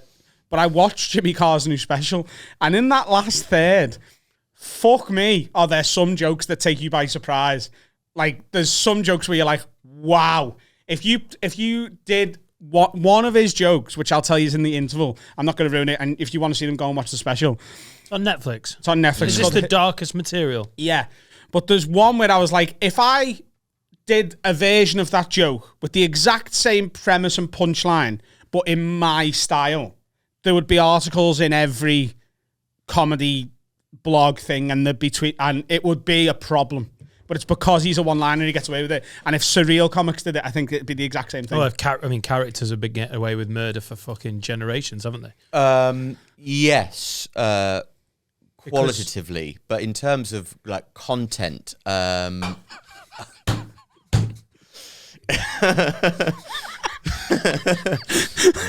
That was fantastic. I really enjoyed that. well, that's just the way that it is, isn't it? They're all awful, absolutely without exception. I can't think of one exception. Come on. No. There's not that's one. Is there? There's not brutal. one. No. But I'm just amusing myself thinking of all the ones who I like and annoying them with that. But I made them up. There aren't any. because character comedy is all awful and completely kind of opposed as to what the best parts of the art form are, which is kind of honesty and self-excavation, and they're all cowards. What I said in the first half. Yeah. We agreed. That's two things, Afro Ben and that. Yeah. There's a lot coming back here. Please don't. What else do we talk about? And you can speak with authority as, you know, the creator of Muriel. Yeah. I'm a character. I've been there, guys. I'm like Michael Jordan. That was my baseball character comedy. I just went away, did it to a fairly Do you know, good for standard. 3 seconds there, I forgot that Michael Jordan had ever played baseball. Well, there you go, you see. Yeah. But that couple have not forgotten about Muriel the Bastard. I would pay good. Was it filmed? No, it was a great night, though. It was a great night. And then I spent all night wandering around these abandoned vaults. There's loads in East London, these places that are no longer... It looked like The Shining. You know, the bar in The Shining, all this kind of Art Deco, mirrored and booth seating everywhere. It's incredible. They have got such... And it's like the same thing in Edinburgh. I'm not sure, probably other cities that I know less well, but, you know, you knock through some wall and suddenly goes, oh, my God, look, there's loads of plague corpses in there. Shall we kind of get all the bones out and put an Edinburgh venue in there? Yeah, I've played some of those rooms. Yeah. Should we charge £4,000 for someone to get black lung? Yeah. So there's loads of that, and then they always turn it into a kind of Nuffield Health or something. Have you ever, other than Muriel the Bastard, or not the Bastard? Muriel Bastard. No, just Muriel Bastard. Sorry. No, please, thank you for apologising, though. Have you ever thought, because I know at one point you got a ukulele out, didn't you? Which will always be hilarious to me. Have you ever thought of doing anything other than straight stand-up apart from Muriel Bastard? Have you ever thought, I might give this bit a go? I had I had comedy songs that I wrote and I performed at school end-of-year shows. Yeah. So I tried them on stage once. My 2 songs. One was called The Girl in the Floral Pantyhose. No, it was 3. The other was called We All Touch Children Once in a While. This is like the Cunt and the Gang episode. And the other one was called Love Me Like a Movie Star, which was based on a couple who whose sex life was ailing, Luke. And Yes. Love that. thank you. Bam. And then so that to spice up their relationships, they try role play, of being role playing as different celebrities from music and film. So there was lines such as like, she told me that she'd longed to get loved like Oasis for weeks, so I ripped off all her ex-boyfriend's styles and techniques. It's not bad actually. As a You wrote this. Beatles reference there. You wrote this at school. yeah. Cool. What? It's just impressive. Thank you. Just confronted And with a We All blazing Touch Children talent. Once in a While was based on a lad's holiday I had to Marbella when I was 17 years old, where I met a girl called Christina, wasn't her real name, and she told me she was 16, and then I found out. We started dating in London, and she just got younger and younger each time I met her. She went, I'm actually not 16, I'm actually 15. And then actually, and when she was 15, she told me it was her 16th birthday, and she pronounced herself legally bangable. That was her quote. And But yeah, that's sort of on you for going on 10 dates, isn't it? If every time. No. She didn't end up being 6 years old. Actually, I'm 5. I should really have seen this 2 dates ago. Oh, My nickname for her was Benjamin Milky Bar Buttons. Now that was great. That was fire.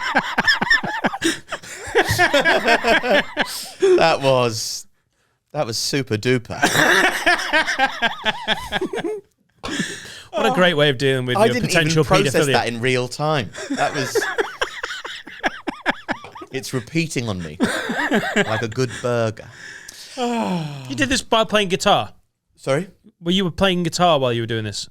These songs, Yeah. yeah, but not while I was courting the girl in Marbella. No, that was just I the know, experience yeah, that it was yeah. based on. Anyway, it turned out she was 14. That was that would be a that weird was as way young to as she woo her. got. And it was actually her 15th birthday, but I'd never had sex with her. And how old were you? 17.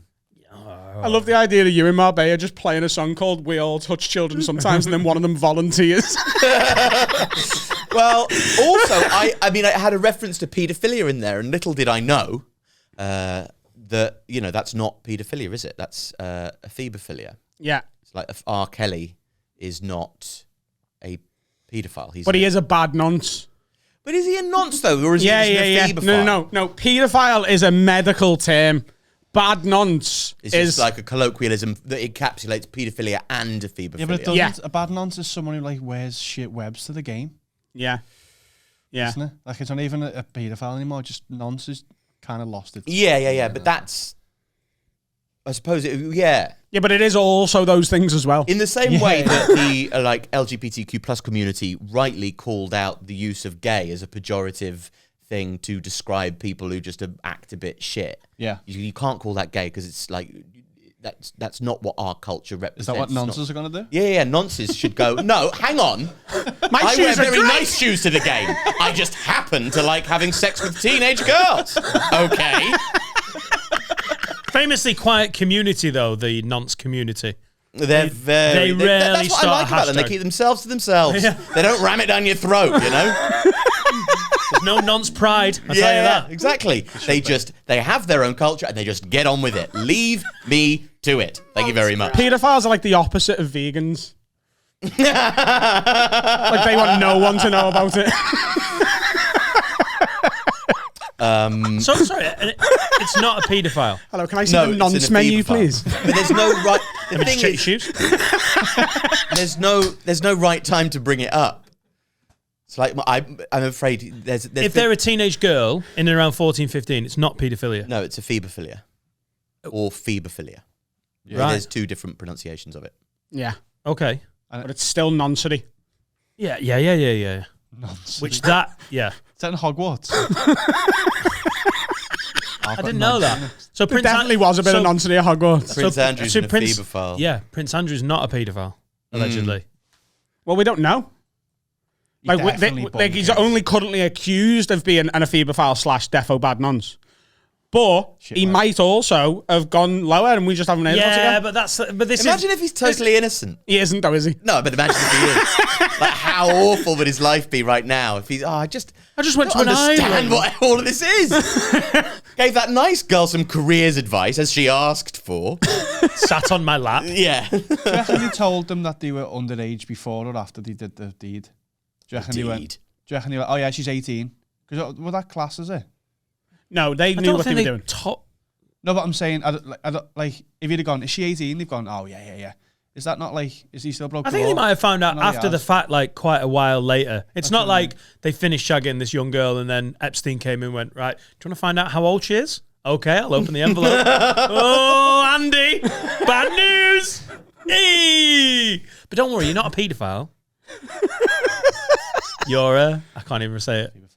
What is it? Ephebophile. Ephebophile. A phebophile? Ephebophile. It sounds worse. I'd rather be a paedophile than a phebophile. A lot of these girls were sex trafficked, so that would be a very special Russian roulette, wouldn't it? What? Well, a lot of sex trafficking victims come from Russia. Right. Adam's sex on some traffic Jimmy like Carr party. one-line shit in this section. It's good. It's good to be Russian back. poulet. What? Russian poulet. Why? In the bum. It's helping a really good role with the conversation, though. What? Fucking a beaver. We just need I to nearly get said a that beaverphile. I'm just saying, do you reckon he knew they were underage before he did it? Or Well, the people? it's wild speculation, but I think they knew exactly what they were doing, and it was just like, Yeah, but you think Hillary Clinton ate kids? I don't. I think she was there while people did. She Yeah. sucked them off. Yeah. Right. Well, that's nice. People like getting sucked off. Okay, that's thank you for sucking me off is what you'd say to somebody who'd sucked you off. Right. Would Jesus you back me Christ. up on something from the other day then? I'm you not sure that I would actually. No, knowing you and the podcast as I do, I'm not sure I want to enter. I into don't that. think there's ever a bad time to be sucked off, as long as the people you're with can't see that you're getting sucked off. So, would you like to be getting sucked off now if none of us knew you were getting sucked off? I'm not sure if it make me better or worse at podcasting. No, but that's not the question, is it? Would you enjoy it as much? No, Adam's thing is, blowjobs are nice, therefore you would always want to have them. If so, you're with your dying grandma. She's on her bed. You're like saying goodbye. Like, God, saying goodbye to your dying grandma is awful. No. Unless I'm you're not getting sucked off by my grandma. No, I didn't say that. Under the Unless bed. under the bed, there's someone noshing you off. You're But like, that is better. Yeah, it's definitely better. You fucking morons. As if crying, you're like, oh, at least I'm crying from two places. It's not all, just because blowjobs are great doesn't mean you permanently want to have them as long as no one else can see. It's like I disagree. cheesecake. I agree. I can't think of many, if The any. birth of your first child. I was getting sucked off at the birth of my first child. Oh, good. Okay, Yeah. great.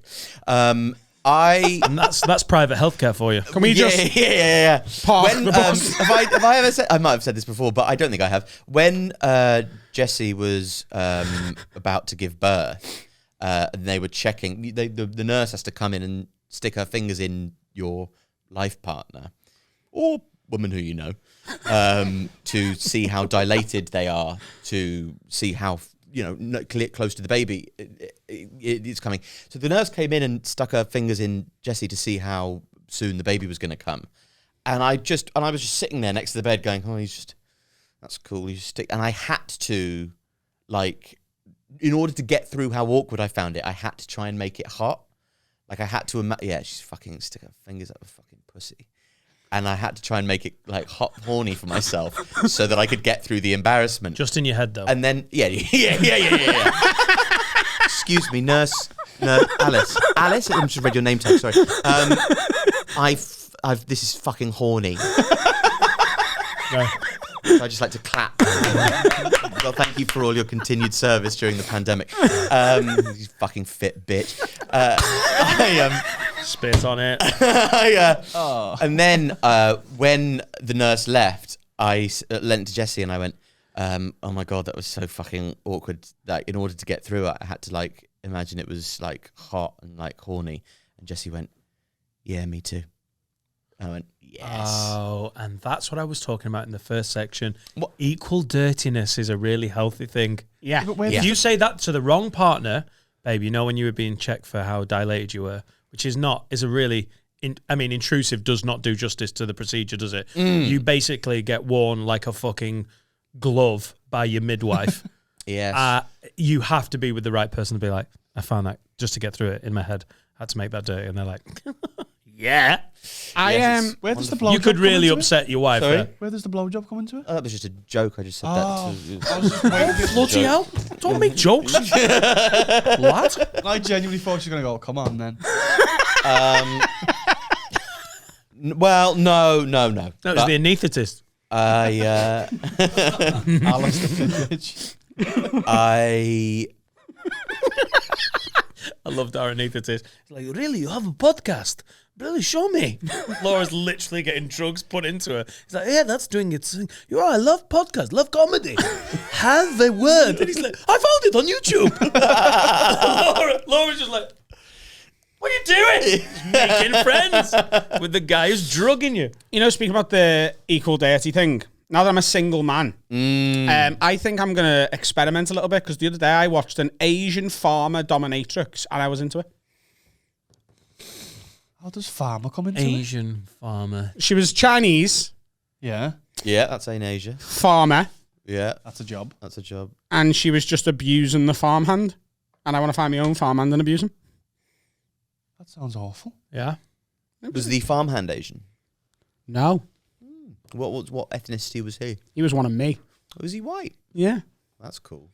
It's a very specific niche, isn't it? This is how you end up on a plane for the wrong reasons, isn't it? Asian. I don't know dominatrix. if you're going to find a Chinese farming dominatrix in the West Derby area. This is at least a motorway job, isn't it? Why was she? Do you know what I mean? Like, I don't even think it's going to be London or China, innit? Because it's not like, oh, well, I found one in Bradford. It's not going to work out. It's not going to be like, oh, don't worry, it's within an hour's drive. How do you Yeah. know she was a farmer? I nearly You're said going to have to something. leave the red wall constituencies, I think. Go south of them. And was he trying to get on with his job, or was he was he on a break going, I've got 5 minutes? He was just shoveling hay. There wasn't even any shit in it. They didn't put much effort into it. And she just come in and was like, down. And he was like, and then, she was like forcing his head onto her pussy. And was he reluctant and fearful, or did he come around to the idea of fucking this he was dominatrix? a bad actor. Like, he was really happy with what was going on, but trying to pretend that he wasn't. Do you think you'd have enjoyed it more if they got a really, like if Ben Whishaw was the farmhand and he was like, no, I need to get on with my work, miss. I need to get on with my work. Leave me be. Leave me be. And then he was, and also he in real life is homosexual. So there would have been an added element of, there would have been that would have been a method reluctance to get sucked off by a woman. You'd imagine. I don't think he'd really have enjoyed it. And a bigger budget. And a bigger budget. So you into Asian farm rape? I don't know. Well, I think I do. But now he's single. He can ask the question. I think you could have watched that porn whilst you were in your relationship. You know, you'd had nights off from each I other. wasn't avoiding it. It's not like it's been there all this time and I've been like, no. Not while I've got a lady.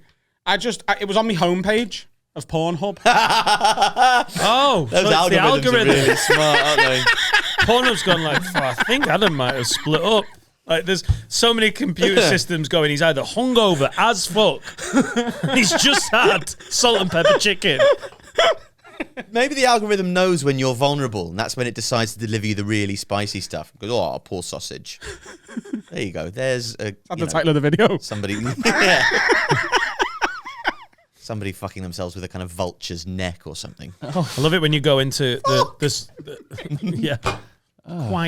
quite niche. When you go in the search hub, the search thing, and you get too specific, and Pornhub goes, I don't know what you mean. Pornhub has got every bit of porn on from the last 25 years of some serious uploading being going on, and you go too many descriptive words in, and then it goes, mate, what? Yeah, do you remember? Dave Gorman's Google Whack Adventure? Yeah. You could have a porn version of that where the kind of the Pornhub comes back to you and goes, ugh. If you can make Pornhub go, no, I'm not doing that. Yeah. What do you think? In the third hour of a wank, you can really break the search bar. Dude, I've never been there. That's somewhere I've never been. Oh, okay. The third hour of a wank. Never. What? Never been into the third hour of a wank before. One wank. Whoa. Oh my God. How would you not remember when we've talked about things before? We've literally had this conversation several times. But you have 3 hour wanks. Have you no memory of this? Nothing registering. I'm good at that as well. I've never known a 3 hour wank conversation. Hey, have we ever talked about the fact that Dan wanks for 3 hours? Because he thinks we have. Ever on the podcast, have we never had a conversation about sometimes when you used to be into your lines, yeah. Yeah. You can't remember. But I thought that was drug-induced inability to jizz. Yeah, me too. I thought you were enjoying it. That's for 3 what hours. Well, it is. But it's still a 3 hour wank, isn't It's it? still me, yeah. That must be awful. No, but the way you presented it really now was awful. that you do that for pleasure. You're I'm going to take 3 hours. I'm going to... I just literally thought you were all I can't remember ever talking about this. We talk, it's performance enhancing substances. It's not me sitting down of an evening going, right, I'm having an early night. I'll get in bed at 10, get myself wrapped up, put a bit of porn on. Fuck me, it's 1 a.m. I don't Well, that's what I thought you'd No, been putting an NFL game on and trying to come on the 2-minute warning. That's what it sounded like when you presented it then. No, You know when I'm having one of me 3 hour wanks. Yeah, that's what- it was a sport to you. Right, okay. But it happens. Is that awful? What? Is that awful? It's part of the reason that I don't want to do that anymore. Right. Literally part of the reason I'm seeing a counsellor and trying to stop doing cocaine, because you just end up stop going, wanking. If you need each, why don't you just not have a wank if you want to do a line of... I've had a line of cocaine. I won't wank. I can't explain. I just don't understand. You're not... I can't explain. You're not learning from the experience. Oh, this isn't working. There's such a gutsy will to win there. I think you always win. Yeah. I would give up 25 minutes in. You might win, but then it's one of those victories where you go, well, I've come, but at what cost? When your dick's like, Thanos. I'm so tired, sir. Yeah. Like, Yeah. coming out your fingernails, like all depleted, and you're not good to go to work. I know it's not. it's not an ideal situation. I It's know. not a good thing. I'm just saying, like, why Not a good thing. So you But are you about to say, it's like why saying you to can't? a pisshead, like, why are you getting takeaway at the end of these beers? Come on. Oh, so it's not the good for you. Experience of a mega wank. No, but here's also the point. At the end of a night on the ale, if I went into a takeaway and he went, just let you know, mate, it's a 3-hour wait on kebabs. I would leave. No, but the analogy doesn't work. It would be more like you had to eat takeaway for 3 hours. Yeah, that's even worse. Yeah, It's like, well, I'll give you a kebab. No, but when you're pissed, you'd be like, I could do it. No. No, you're saying this sober in the cold light you of can't day. really compare these two things. Oh no, of course you can't. It's not a perfect analogy. Yeah. But you won't drunk if you were pissed and hungry at the end of the night and you're like, I need a takeaway, and then someone goes, mate, you can only have this. You can no takeaway whatsoever, or you're gonna have to start eating this takeaway and just keep eating it for 3 hours. You'd be like, fucking begin. Yeah, but there's no way I'd still be there 180 minutes later. This is why the analogy doesn't work. Yeah, because he's focused. Surely there's an ointment that has to be used the next day, like a kind of a. Laura's like, where's that moisturiser? Linseed Swear oil. to God, Like I bought. an epiderm ointment. I sometimes get eczema on my bell end. And, No, not bell end eczema. And just needs a little bit of an epiderm ointment, doesn't it? I caught that. What? What you said. What did I say? You said rapeseed oil. I said linseed oil, actually. I thought you said rapeseed oil. I thought you were implying he'd No, forced a wank on himself. might have been better. Would have been better. That's why I was so sort of like, really? Cool. It's like a separate podcast. Yeah. That's quite a good idea, is to like have surround sound podcasting for the people with ADHD, to have two conversations going on at once. People with ADHD is the reason it's happening. I know what you said then. What did you say? Lindsay. Anyway, you're on tour. You ever done tour for 3 hours? It's too long now. Yeah. I gave up after 180 minutes. A 3 hour tours. I didn't even say tour show. I said a 3 hour tour. If anything, that's not enough. When does your tour start? 7 p.m. When does it wrap up? At 10. Just as Dan starts wanking. You'd celebrate when you come after 3 hours. And Yes. you wouldn't, like when a goal goes in at the beginning of a football match, people are smiling and they're like waving and going, yeah, thanks very much. It's me. It's great to be here. I love scoring goals. When you score at the end of a game, you come. No, when you score at the end of the game, it's like all like chest beating and like fiercely. You'd really be. Yeah, that's a good point, actually. That's a point in your favour. The best football victory is a 97th minute winner where it bounces off your neck after hitting the crossbar. Yeah. Like, that's the best win ever. Yeah, it's awful, compulsive, addictive behaviour. Yeah. And I've linked one thing that makes you basically weird, wired and horny to porn, which is usually just facilitated with a few vids. What is it? 5 minutes, if that, 10 minutes sometimes. And then because of one thing, and it's just all culminates in, you can't ever find the right scene. You're like, no, next one. It's dead unhealthy behavior. And you were like, well, why would you do it? But it's really hard to explain. Yes, yeah. One thing would always lead to the other. Yeah. And at the end, when people talk about, when you crack one out and you feel like, you feel all that regret and everything, which I feel like is like the cliche line about masturbating if you're a guy. You have a wank and then you're like, you just feel shame. Like, I don't, it's just a wank. Yeah. Like that. But after a few hours, when you're high and you're starting to come down and you just, where are you?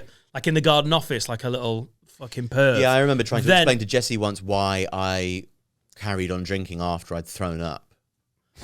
and it's quite a hard thing to do. It's just addictive, compulsive behaviour, whereby you go, well, because I like it. It's good. Yeah. And but there's no answer to that question, is there? You've been sick. Why are you carrying on? Do it again. Yeah, and some people have the logic controls things, doesn't it? Like, well, I wouldn't do that because that's not good. You're like, cool, well, you don't behave like I behave in this instance. Yeah. Good for you. Yeah, that's a really good point. Yeah. Jessie has no desire to drink, get drunk, be hungover. Like, she doesn't have the noise in her brain that enjoys a bit of quietening by a few boozes to really let the conversation flow without any internal antagonisms at play. It's like a reset button. I think a good piss up. If you, I'm not talking about destructive drinking. Just getting a bit pissed and then feeling a bit rough the next day. It's almost like this weird little reset where you just get to sort of start again. Oh, I feel ill. I'm gonna eat shit today. Today is the best I've felt in 2 weeks because it's 2 days after I had a proper booze, and also the boozing and the piss taking and everything. If you're having a bit of a shitter of a time, just the whole social situation of having a laugh and having a drink, and the laugh that the drink facilitates because it makes everyone quieten that down and be able to be as funny as they want to be and take the piss and have a laugh. That is what I could get addicted to rather than the drink itself, is the social situation of it. Yeah, and then I can deal with drink. Like, you were all looking at me going, why would you? So weird. Like, I've basically got a porn addiction and a problem with coke. Yeah. And I'm trying to deal with, as we speak, I'm trying to deal with.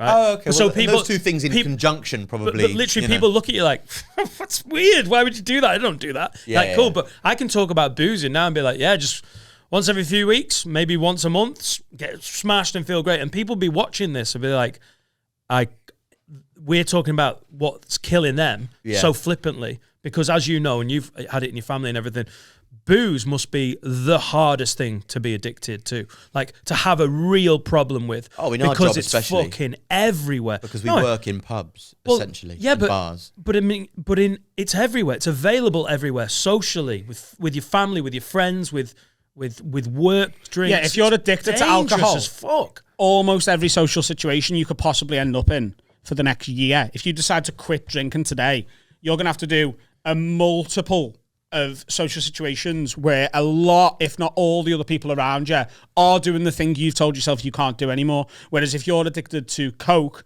or gambling, it's a lot easier to avoid a situation where you're going to be constantly reminded that a lot of people do the thing you're trying to quit. So, totally.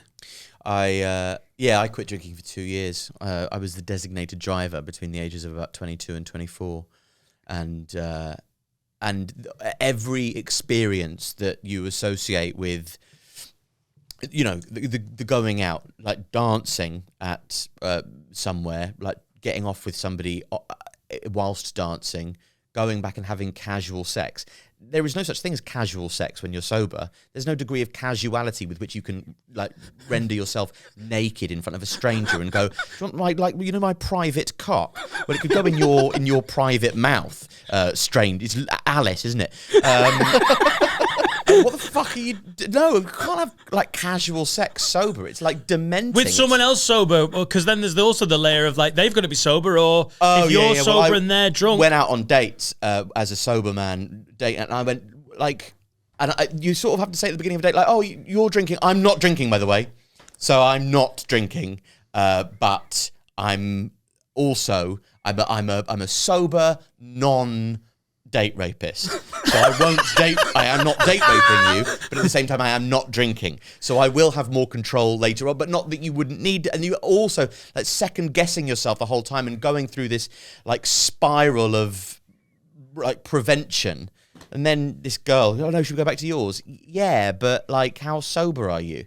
And I sort of like, I'm sober, so I don't really want to. I don't need it in the same way because I'm sober. But then that's the whole thing. But being drunk meant that I really did need it, and there was something about it that I adored, to have sex whilst drunk. And what got you to sobriety at 22? It's young to like. I had a girlfriend whom I cheated on because I was getting hammered. And Hammered. It's Manuel from Fawlty Towers. And is that the reference? And I hit you on the head with a hammer. You wouldn't be allowed to do that nowadays, would you? Damn busters. So I cheated on her, and then she was in LA, and I rang her up and said, listen, here is the diddly-do on the diddly day.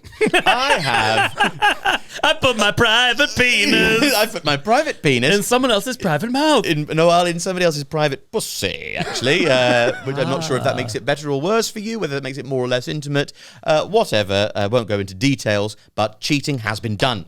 So, if you'd like me to make amends for it, and she went, yes, amends must be made. Fly to LA at once. And I'd just been paid some money by the good people at Aviva Car Insurance, and for my appearance in the commercial with Paul Whitehouse, whose name I once said too many times and then it lost all meaning.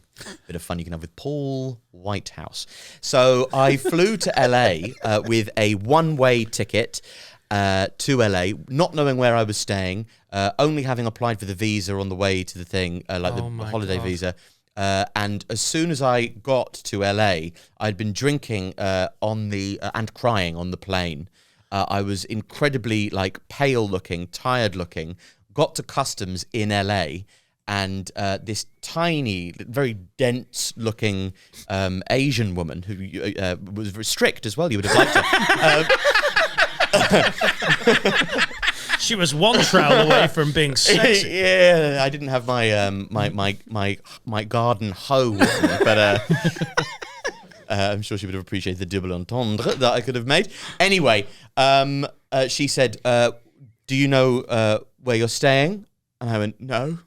And she went, do you know how long you're going to be here for? And I went, no, I don't. And she said, and what is the purpose of your visit? And I said, I need to apologise. And she went, yeah, come right through. Thanks very much indeed. Just to avoid the awkward conversation, she just went, yeah, absolutely. In you get, mate. In you get. I'm not touching that. Very British of her, actually. Flew to California for a bollocking. Yeah. There was a nice moment, actually, when we were in the kitchen where she was throwing things at me. And she was, washing up, but, throwing... she threw a cup at me. And then she threw a candle at me. And then she threw a remote control... she wasn't washing it up. It was next to the sink. And then she got a knife in her hand and went... I'm angry. I'm not murder you angry. I'm candle angry. Yeah. And anyway, we're friends now. Yeah, it's genuinely... We stayed together for a year. We only broke up a year later. That boozing thing, the people who've given up boozing young, I feel like... that's not that it's ever easy to deal with your addictions, but if you're anyone who's because you meet people who are yeah, I quit booze at 19, you're like, holy shit, you must have had a fun A-levels. To get to the point where you're yeah, it's second year of uni, but I'm packing it in. There is... I haven't drunk at all this month. Because I'm busy and I need to work, and I've got this recording of my show on Friday. But I feel so incredibly lucid, but and I'm looking forward coming up on Saturday to do Hot Water, and I do hope to get dangerously drunk. You need the reset. I need the Who reset. else is on that bill? Oh, I would be on that bill. It's you. It's me. Always and forever. They're only single, the one who dies. Brilliant song, though. Anyway. Fucking great. It was a great song. But it's when you're not drinking and you realise how brilliant and how incredibly present and easy it is to work, you feel like a dick for having drunk so much, but it's so easy when there's so many people to talk to constantly and so many strangers and so many fucking character acts and all these bills that you've got to pretend to be nice to. Do you ever find the hangover, though, with a hangover you're more creative? We've talked about it. Sometimes with a hangover, it just sort of skews your vision or something. The honest truth is, no, I am less creative on a hangover. Okay. And this is my greatest vice, I think. I wouldn't have such a problem with drinking if my favourite time to have a pint is deep in a hangover. The worse the hangover, the better the pint. And I adore to have a few pints when I'm hungover. And there is no real level of hangover that I can get to whereby I don't want a pint. And I never want a pint more than when I'm hungover, which in the Edinburgh Fringe Festival or at a club weekend, it does mean that the next day I go, oh, just absolutely murder a lovely crispy pint of lager. Like so Liverpool are playing on Sunday after the Saturday. There is just going, I am so excited. That's the pint I'm excited about most. The Sunday. The Sunday pint. You want to get trashed on Saturday night? So that he enjoys his Sunday pint more. Jesse says I have no self-control. Will you take a picture? Will you take a I'm picture the of most that pint? control. Yeah, definitely. I think I want to retweet that. I am the most like Jessie says I'm an alcoholic, and I think she's probably right. But I don't drink like an alcoholic. I think I'm the alcoholic with the most self-control in the world. I love booze as much as like people who are like, you know, they're gone. It's over for them. I through a mastery of self-control and managed to keep it together. Could be so I'm much better worse. than all alcoholics and all character acts. I'm only joking, listener. My most enjoyable pint is if I ever do a stretch off it, Yeah. that first one back. Yeah. So like, I did 6 weeks off it, 4, 5, 6 weeks in November to December, and my first drink was after the live show you did with us at Hot Water, the Have a Word live show. After the show, I had a beer, and that was my first beer in like 5 weeks. Was it? Yeah. Why did you ever stretch off? I just wanted a bit of time off. I wanted to commit to the gym a bit more and just have a bit of time off it. And yeah, it felt really good. Yeah. But I felt better when I had that first sip of that beer. It's so good, isn't That it? first one back after a little time off is just... When you're on the transport to get to wherever you're going on holiday, Oh, yeah. and so I've done this before. You're in a taxi or you're on the what do they call it, the transfer. You're in and I purposefully don't drink any other fluids, knowing that it's going to develop my thirst. Oh, so yeah. that when you get to the hotel bar, like I love that you just dump the bags and go, should we just have a quick pint? You know, whatever time of the day it is. Oh, also That- the airport pint. Yeah. The airport pint. What is like the most inappropriate and therefore best time to have an airport pint? 4:20 a.m. No, but John Lennon. that could be at the end of a night out. So I think it's like 8:30 8:30 in the morning. 8:30 in the morning is the least appropriate time to be having a pint. Yeah. And therefore the best because it constitutes the greatest treat. Yeah, I would agree with that. Like a time where you should be getting up and can't possibly still be awake Yeah. under normal circumstances. Like school drop off. The school drop-off pint. Yeah, like that's school drop off is at 8:30, so I'll drop them all off at school at 8:30. So if I'm in an airport, I'm thinking this could be school drop off. Cheers.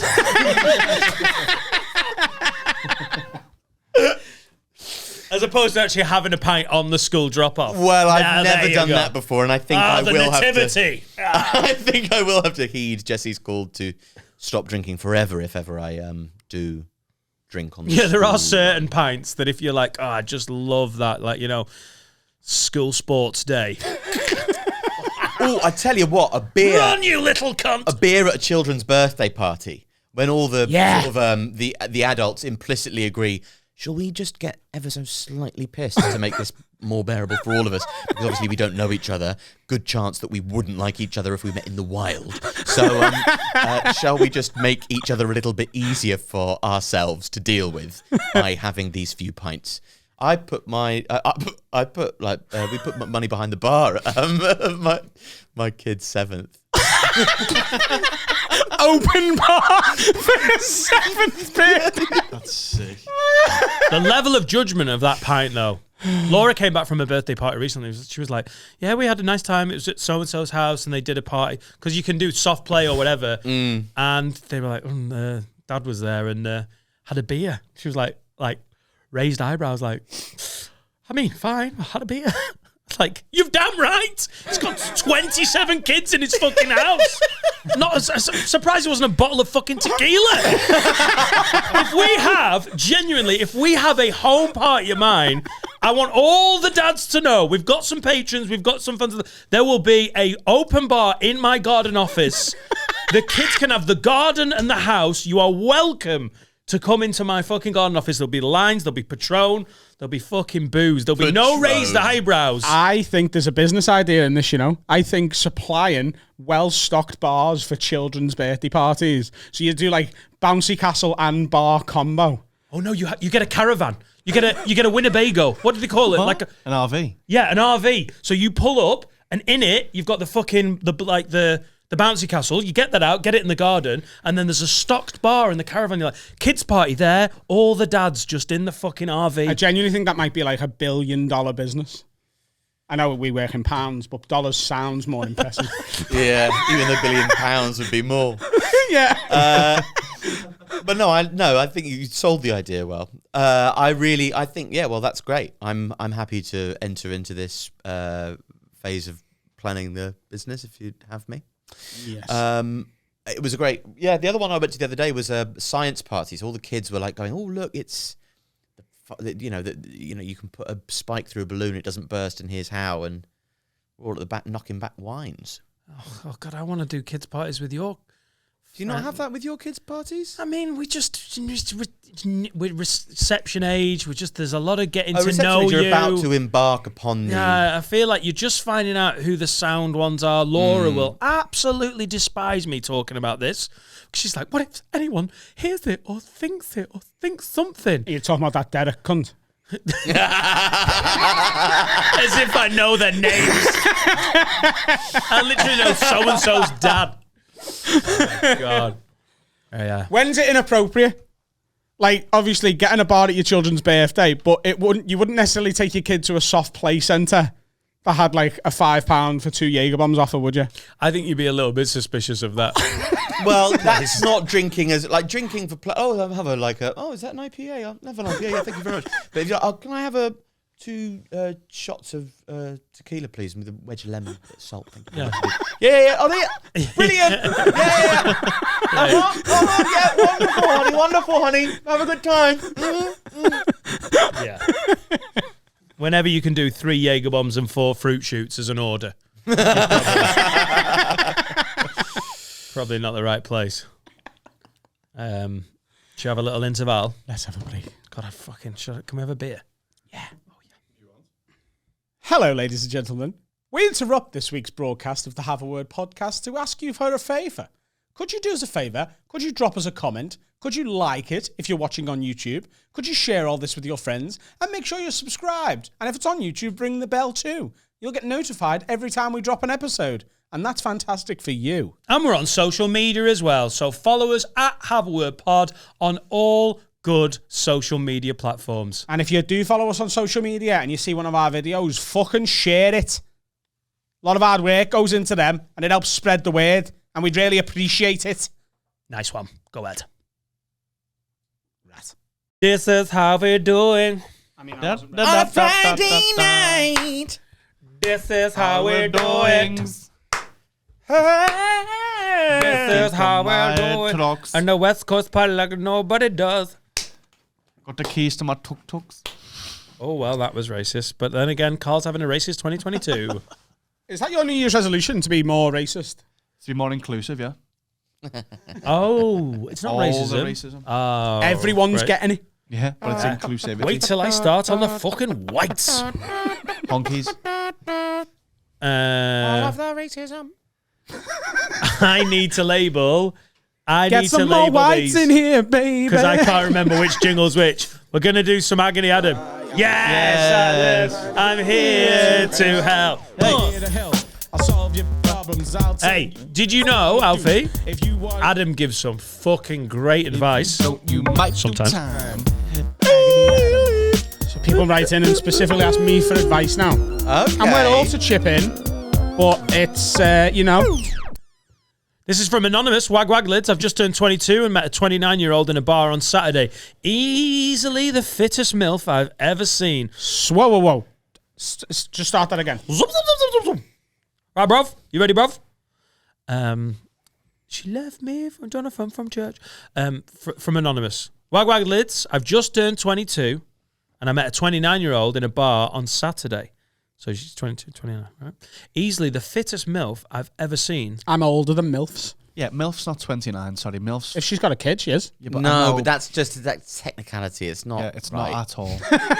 It's 35, 40 plus. No. It is 40 to you. plus. No, 40 plus is gilfs. So what? Hey, where are you? Do you think you can have a 16-year-old MILF? What? If a young girl has a baby, can you go, oh, she's fucking MILF here? No.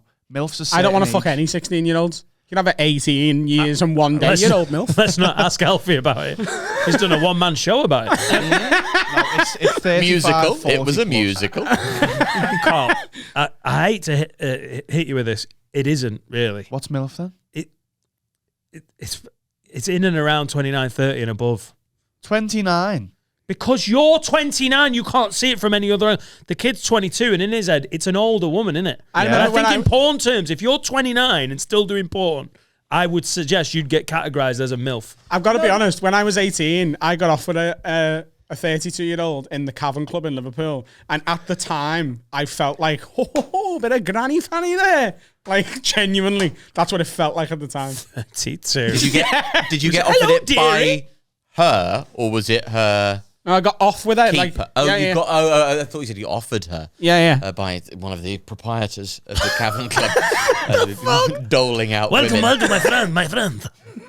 Some beautiful 32-year-olds. All right, Ace, do you want some gilf pussy? We've got knocking about, and you know the Beatles played here, and now there's a grandma you can knob.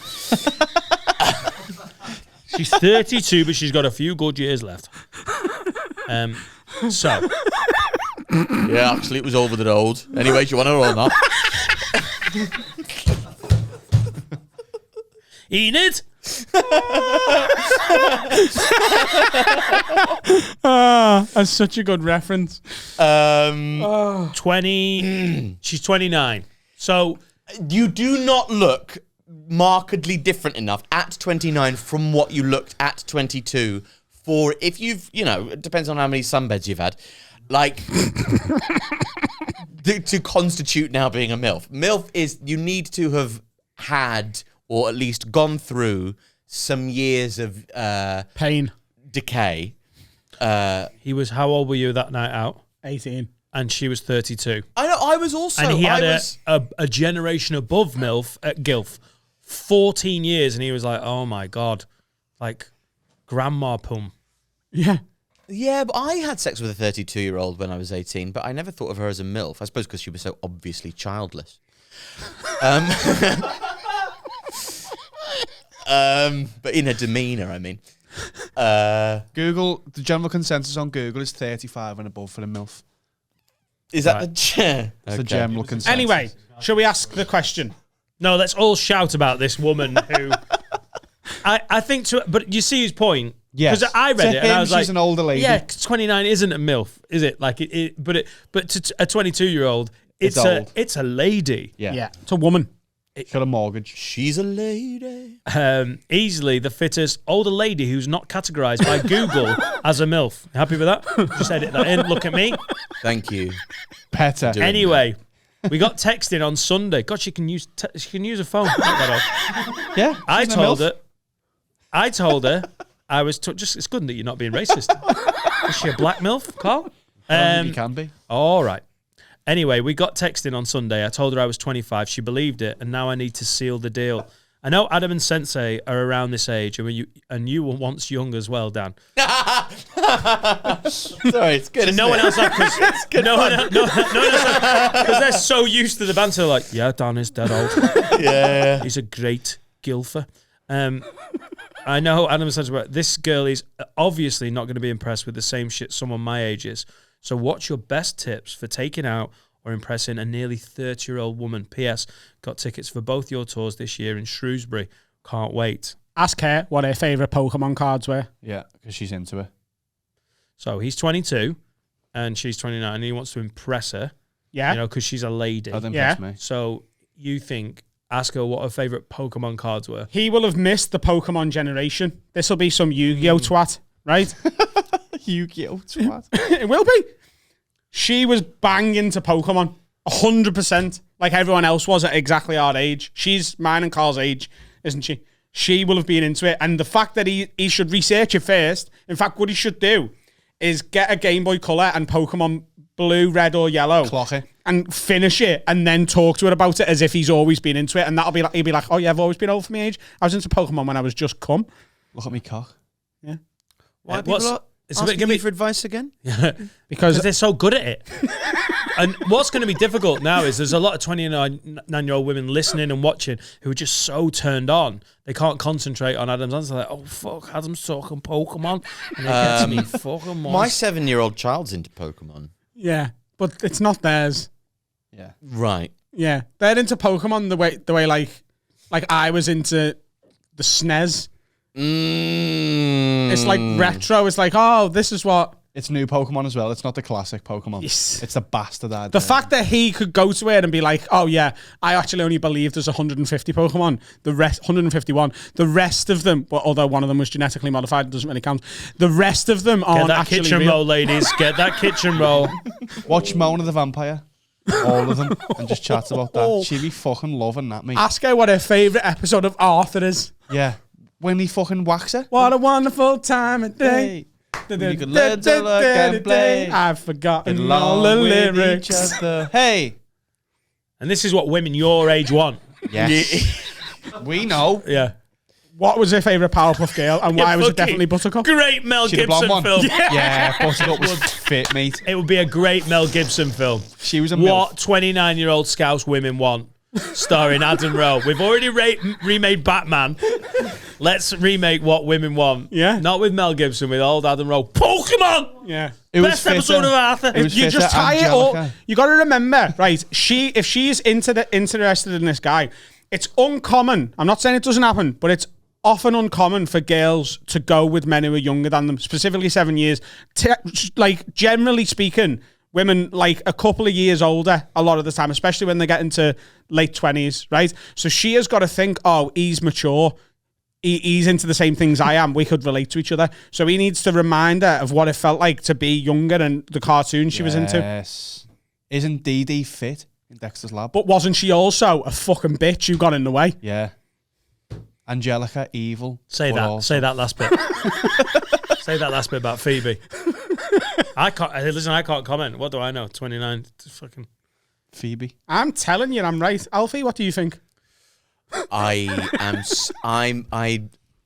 don't use the word bamboozled a lot, but I find myself to be bamboozled by what is going on because I don't Are know you rejecting about... the concept of this? Well, listen. No, I'm not rejecting the concept of it because that is not what you do, and that is nobody looks worse than the person who rejects the concept. But what I would say is.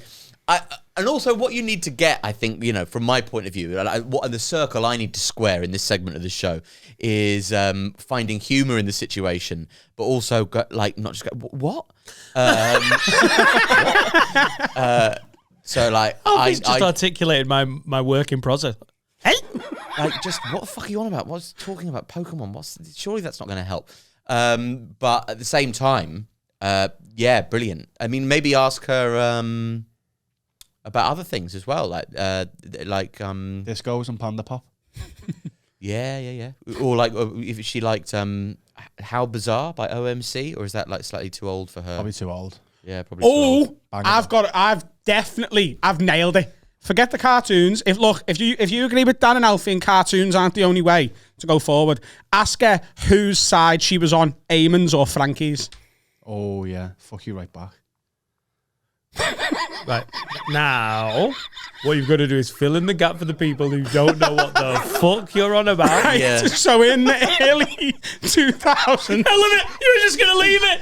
Do that. Let's move on. I think a lot of people get that reference. anyone mine and Carl's age will 100% get that Well, reference. anyone. And that's who we're trying to help here, remember? The knickers are nearly off. Eamon, one knee. Bangers. I cannot wait for the comments about this, but you know, because everyone who's even close to our age, look at Steve, everyone who's even close He's to our horny. age, You get him all worked up. everyone who is remotely close to our age is going to be like, do you know what? That question would make me like, I've honest. never had a 3-hour wank until now. Can Eamon and Frankie, lad? So there was a Eamon Holmes and Frankie Dettori. Yeah. Eamon Holmes. Think of Eamon Holmes. Welcome to breakfast. Oh, hello, Eamon. It's welcome. It's a pleasure to be here. I am only very small. Oh, well, I'm very large, so it's good to see you. Oh, well, Eamon, you look a very flirty, big, rosy cheek bastard. I like you a lot. Oh, well, you know, I just like George on a cuddle for a little bit now. And then they had a romance, didn't they? I just realised. I was wondering. You thought that was Eamon Holmes? No. I was like, why is this Frankie Dettori impression so bad? And I realised I was picturing Barry McGuigan. Why? I don't. They're both small men. Same syllables, maybe? When he tells you the story, imagine Eamon Holmes and Frankie Dettori. Right. So, Eamon and Frankie. in the early 2000s, there was a rapper / R&B star very loosely called Eamon. He was first, weren't he? Eamon was first, yeah. So I think. he released a breakup song, right? Yeah. And the lyrics were like, fuck what you said, they don't mean shit now. Fuck what I do. Fuck all the gifts. I hope you throw them all out. Fuck what I said. It didn't mean jack. Fuck you, you hoe. I don't want you back. Whoa. Then Don't clip that off for socials. Not this week.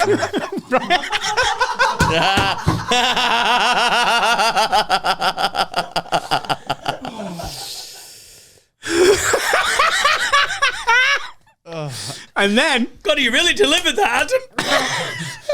2 weeks later, his ex released a reply. Frankie Dettori. And I've just been to Cheltenham. Go fuck yourself. GMTV, you were bastard on it. I ride You for big Godolphin. cheeky bastard, I don't want you back. That's okay. I cannot do Italian.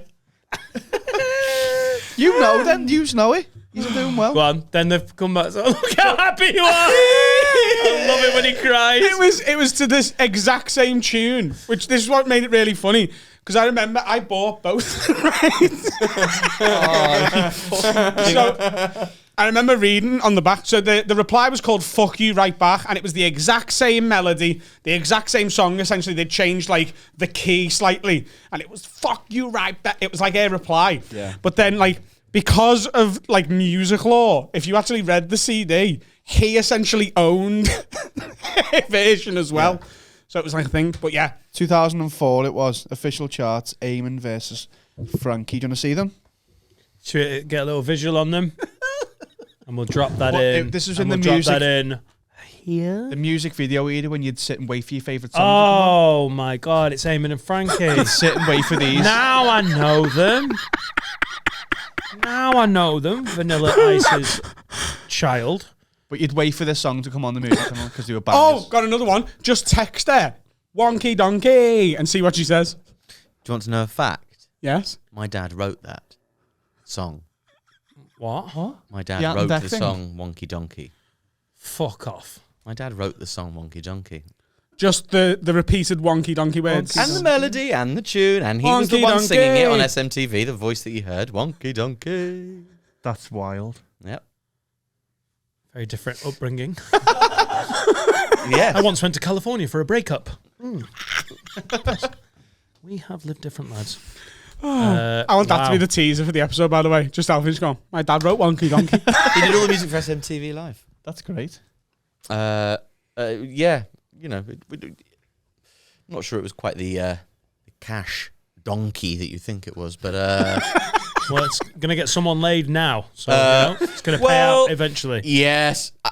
I think there might be a case of protesting too much if he kind of keeps on just referencing things that people who were born in 1991 or 2 might have heard of.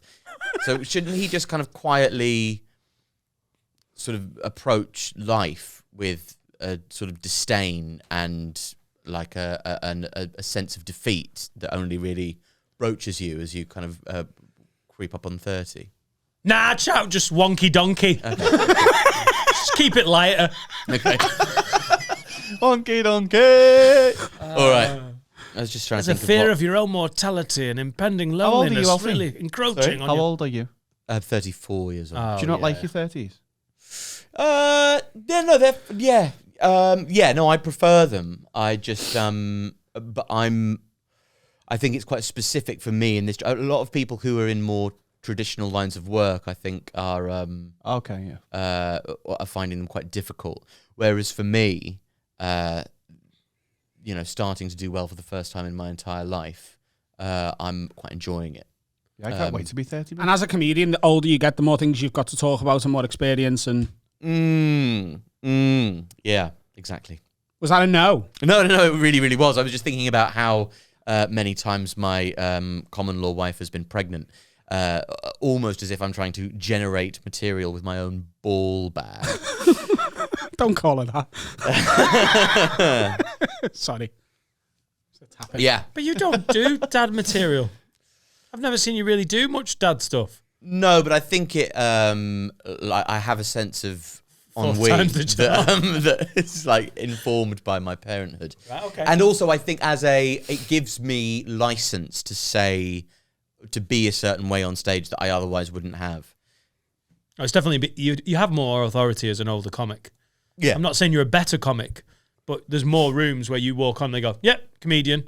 I started stand-up when I was 20, 21. Yeah. And mainly good gigs. There were some gigs where like, annoying child is on the stage and I just got it was hard work. You started when you were 20? I started when I was just shy of my 21st birthday. Some gigs when you're young, you're just playing to a load of people your dad's age who don't really want to hear you. And then you almost have to make a about thing of being young. Yeah. And you go, I'm young. And then you see people...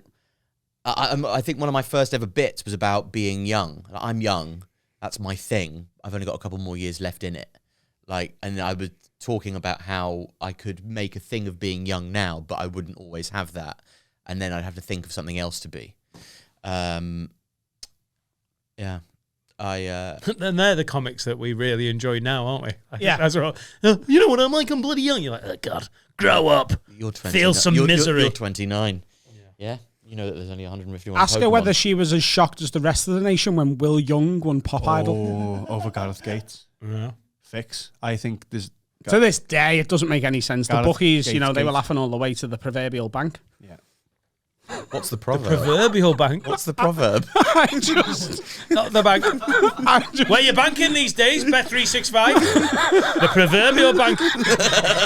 Fuck it. The rates at Santander were just not trustworthy. Invest with us, the proverbial bank. We are the proverbial bank. Ask her how she felt when David Seaman got chipped by Ronaldinho. In for a penny, in for a pound. Do you know all of that? You were there, yeah. You just watched that when you were young. Yeah, but you're more emotional when you're young, aren't you? Yeah, especially really young, like babies. I saw shot when Tupac got shot. Ask a baby how much they cried when Tupac got shot. Tupac got shot. Ask her where she was when Diana died. Accuse her of Diana's death. This is all in one date. Yeah. Just a barrage. Just say you look like you're a really sneaky 5-year-old. That was terrific. I hope you've got the advice you definitely deserve. Should we do some have words?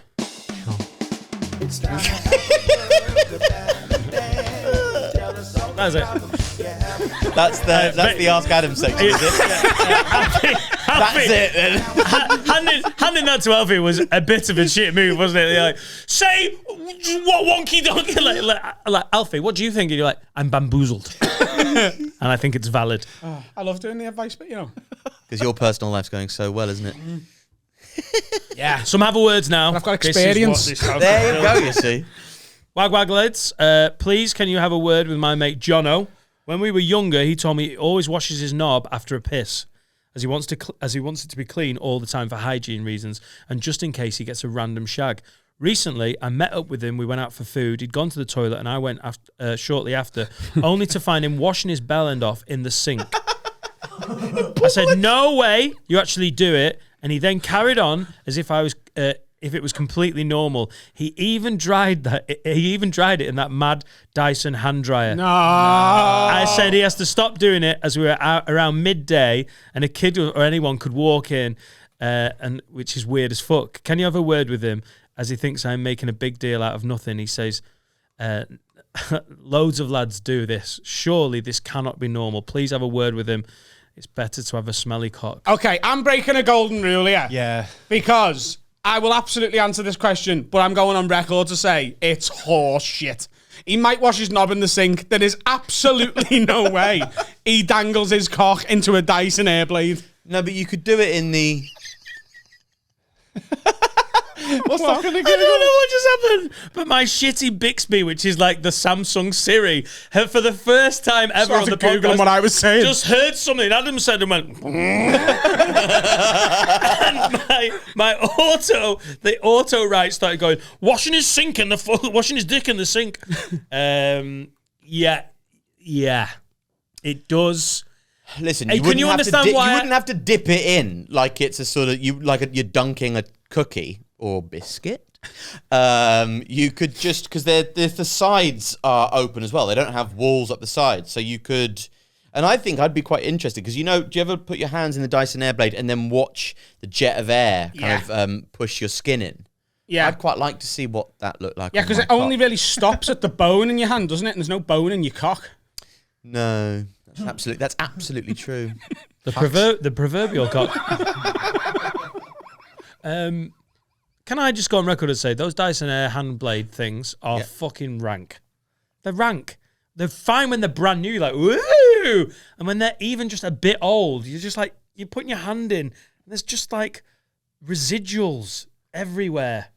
Fucking horrible. Maybe more people are doing this than you think. Because it blows the air, the water off your hand, doesn't it? And then it collects in a pool at the bottom. Grim. And then the sort of scum from all of the kind of crevices Just of your like hand. Classic fucking...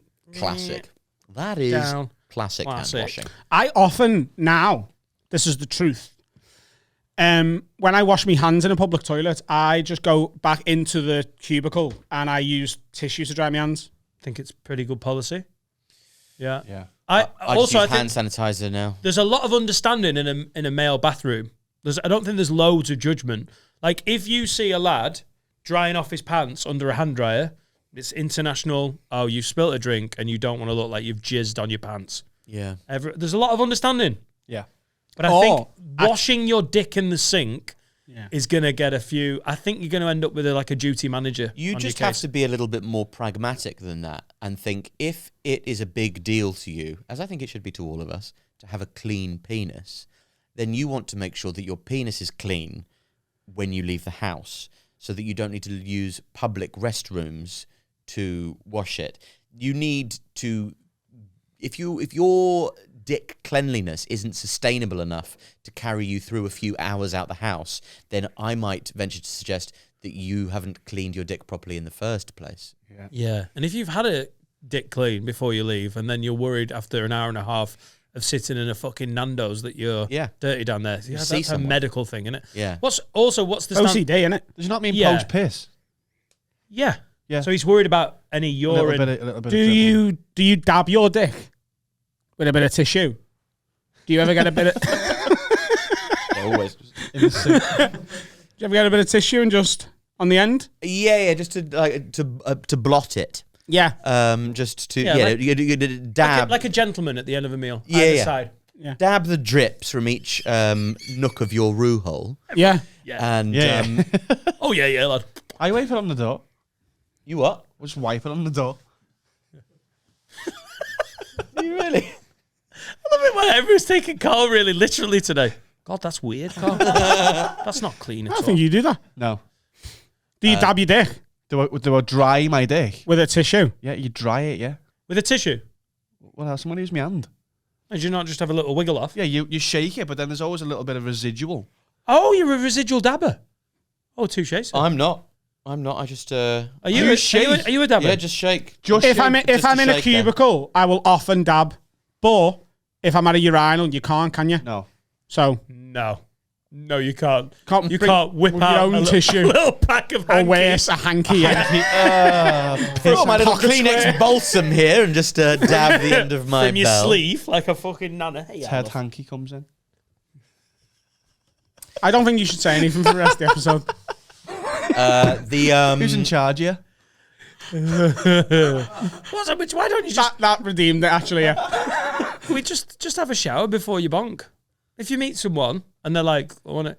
One night stand, you get back to hers and you're like, you're right, love. Do you want to go and get yourself warmed up? That's and weird. Put that shower on for us. That's weird. Have you ever been is weird. told when you've gotten back to a girl's house to wash your willy? Have I ever been told? Like Yeah. a prostitute. You can't lie. No, not on a no. Okay. Have you? Yeah. I got told to wash my willy, and I went, "Pardon?" She went, "Can you go into the you go into the bathroom go into the bathroom downstairs just to, wash your penis, wash your willy." Sexy bitch. Wash your sheets And and I your went, penis. and I went, "Pardon me?" And she went, "Well, that's what you do, isn't it? Just as be polite. You should wash your willy downstairs in the sink." And I went, you're like, first of all, you're not whispering, and your flatmate's bedroom doesn't have a door, and we're outside it. So I'd just appreciate if you'd maybe mentioned this before we got into your house. Second of all, This could have been done on the porch. I will do that because I can't not now. But I don't need to do that because these preparations were made before I embarked on this excursion with you, very confident in my cock. And now you have made me question it, which is fine. I'll go and clean it. But, yeah, awful. The Awful things business. you'd agree to in that moment, I don't think any of us, if we were truly honest, would be proud of the list of demands we would instantly fall to. Fuck. I could Yeah, get but I if was I was so- drunk enough and I got to that door and she was like, "Could you just go downstairs, me flatmate to barber, get a haircut?" I'd be like, yeah. What am I doing here? Mohawk. I Rat absolutely tail. couldn't hack it. Like, I was so put off by the whole experience. And I went upstairs feeling so sexless. And then she gave me, without any cocaine, a 3-hour blowjob. Fucking incredible neck muscles. She ended the blowjob looking like butterbean. Explain the 3 hours. Oh my God. Brock Lesnar. It was absolutely I just couldn't. I'm not going to cut. I don't even really have a full. I'm not fully turgid. Not my exact words. I think you got away well there with just could you go downstairs and wash your knob? Willy. Of course. Always the Willy. She said the Willy about course. word Willy about 98 times. Could you go down and do an online application for ISIS? Yes! Begrudgingly. What do you reckon your line would be there? Oh, isn't that how you got cancelled the last time? Is asking where somebody's line would be about something like that. Hang on, let me just check through. We've asked this lot. Be fine. The line is Oh, it would be bad. It would because you're like what? You've had a couple of beers. What if she wanted to paint you? Not like your body, not like your body, but you just got in and she's got like an artist's chair and things, and she's like just sit there and she's like, That would be very, very. That would be like a 3 out of 10 on. Is this going to put me off? So we've been on a date. There's been some booze. no, it's a you've met in a bar. In a bar. You've been on it's Laura's gone, fucked off, She's gone. took the kids, moved to Yeah. Namibia. Oh, feels a bit like a classic. Moved to Namibia Yeah. because she's heard it's nice this time of year. Got there, nicer than she thought. Decided to stay. She's met a new fella. His name's John. She's shagging him. He's better than you. She's gone. Great. Right? You got bored of your own. Laura's gone again. Yeah. Namibia sounds nice. A lot of people holiday there. Surprisingly lovely in January. Travel was a bit of a twat with 2 kids. She still did it. 14-hour flight. Fire fucking Cape Town. So we've done Have a Weird live show, but it's not a listener. It's not a listener, right? And we've gone out afterwards. We've booked a private little bar on our own space, done a thing. And this girl's come to you and be like, "Oh my God, I really fancy you. Do you want to come back and you have a little few drinks, you have a little snog and all that sort of stuff?" And you go back and then like what? You're telling me if she wanted to paint you, So we're literally at her place. you walk And into her she's just bedroom. about before you So come in. she's in a Before house. we do this, She's in a house share. there's right? no door. So there's a- housemate sleeping. No, there's a lock on her door. So, Oh, so right. she's put the key in her own bedroom door. And just as she goes to turn the knob, she turns back to you and she goes, "By the way, before we fuck, I must paint you." And then she opens the door and there's a chair for you, a chair for her, and a big artist's canvas. Do you know what I wouldn't like about that? The fact that it had already been set up before she went out. She better be a fucking hot artist. My first question would be: How are you a fast worker? Like, Yeah. how long does it take you to paint? And also, if I've been boozing and it's after a show, you've got a finite amount. I'll be sat there with a pot noodle going, go on then, paint me. Go on. It's going to be a fucking weird painting, isn't it? By the way, Fat bald man with a pot noodle I'm about to anyone fuck. watching this, could you just go back to that position again? Anyone watching this, right, who is a good painter, if you could freeze frame this, right, if you could paint what you've just seen and send it to me, I will genuinely, as long as it's Oh, no, if there's an artist, we will... Oh, my God. We literally got an Instagram DM last week from an artist who was like, I am an artist and I would like you to do you a canvas for somewhere that you might get moved to. And this should be it. It should be that me. image. Pop. Spoon. I want to sit for you. Could you It's get a us pot noodle with a spoon. What? I've never eaten a pot noodle in my life. Oh, it's a fork. Yeah, is it? There you go. it's a fork you want for that old boy. any good artist would be able to imagine a fork. Fact. Fucking hell. That was sick, that. No, we need the slobby pose you did before. Do we want the kettle on? do we want? I'm not eating a pot noodle. Why not? Why is it there? Chicken and mushroom. A great combo. Apparently, the Flavour. Mushroom. It's also vegan. Yeah, there's so no chicken in it. no chickens were harmed in the making of this chicken noodle. That's not- Where's the other pot noodle that was knocking about? There's no chicken No, in the this pot is a noodle. classic. Same one. No, but I'm not saying a veggie, but there's no chicken in it, is there? It's chicken flavour. They're vegan. Are you sure? No. Oh, vegetarian. Veggie. Sorry. Yeah, there's no chicken in it. Bonkers. Ready? Lovely. Paint that. A3. A3. A3. A3. A3. A1, surely. Go bigger. A3 or A2, your choice. So you'd be up for that. What if she said? What if she said to Just you, before Alfie? she opened the door, can I paint you? She says she'll be done in half an hour. I mean, I'm not very good at avoiding awkward situations, so I'd probably go along with it just to kind of be. But as somebody who's had quite a lot in my career of what I would call obligation sex, whereby you have sex because it's just more, it's less awkward than having a conversation whereby you don't. Yeah. I would be probably painted. Yeah, definitely. I mean, and it wouldn't even be like that much of a. It wouldn't be the worst thing that has happened. What if she wanted to? It would be dead annoying. It wouldn't be the worst annoying, thing. sure, You're but- pissed and horny. She's hot. She's like, I'm gonna fuck you, but let me get my paintbrushes. No, it'd be dead annoying. It would be annoying, but look, I would have talked my way out of the fuck by the end of that painting. I'd have compared it and be like, so, what? I'd be so annoying that by the end of it, she's like, not only do I hate this painting, I'm not fucking you. I would talk myself out of a shag. I'd be like, no, because a lot of women prefer dominant men. I'd be like, I'm painting you. Like a sexy Neil Buchanan. Just get her on the floor.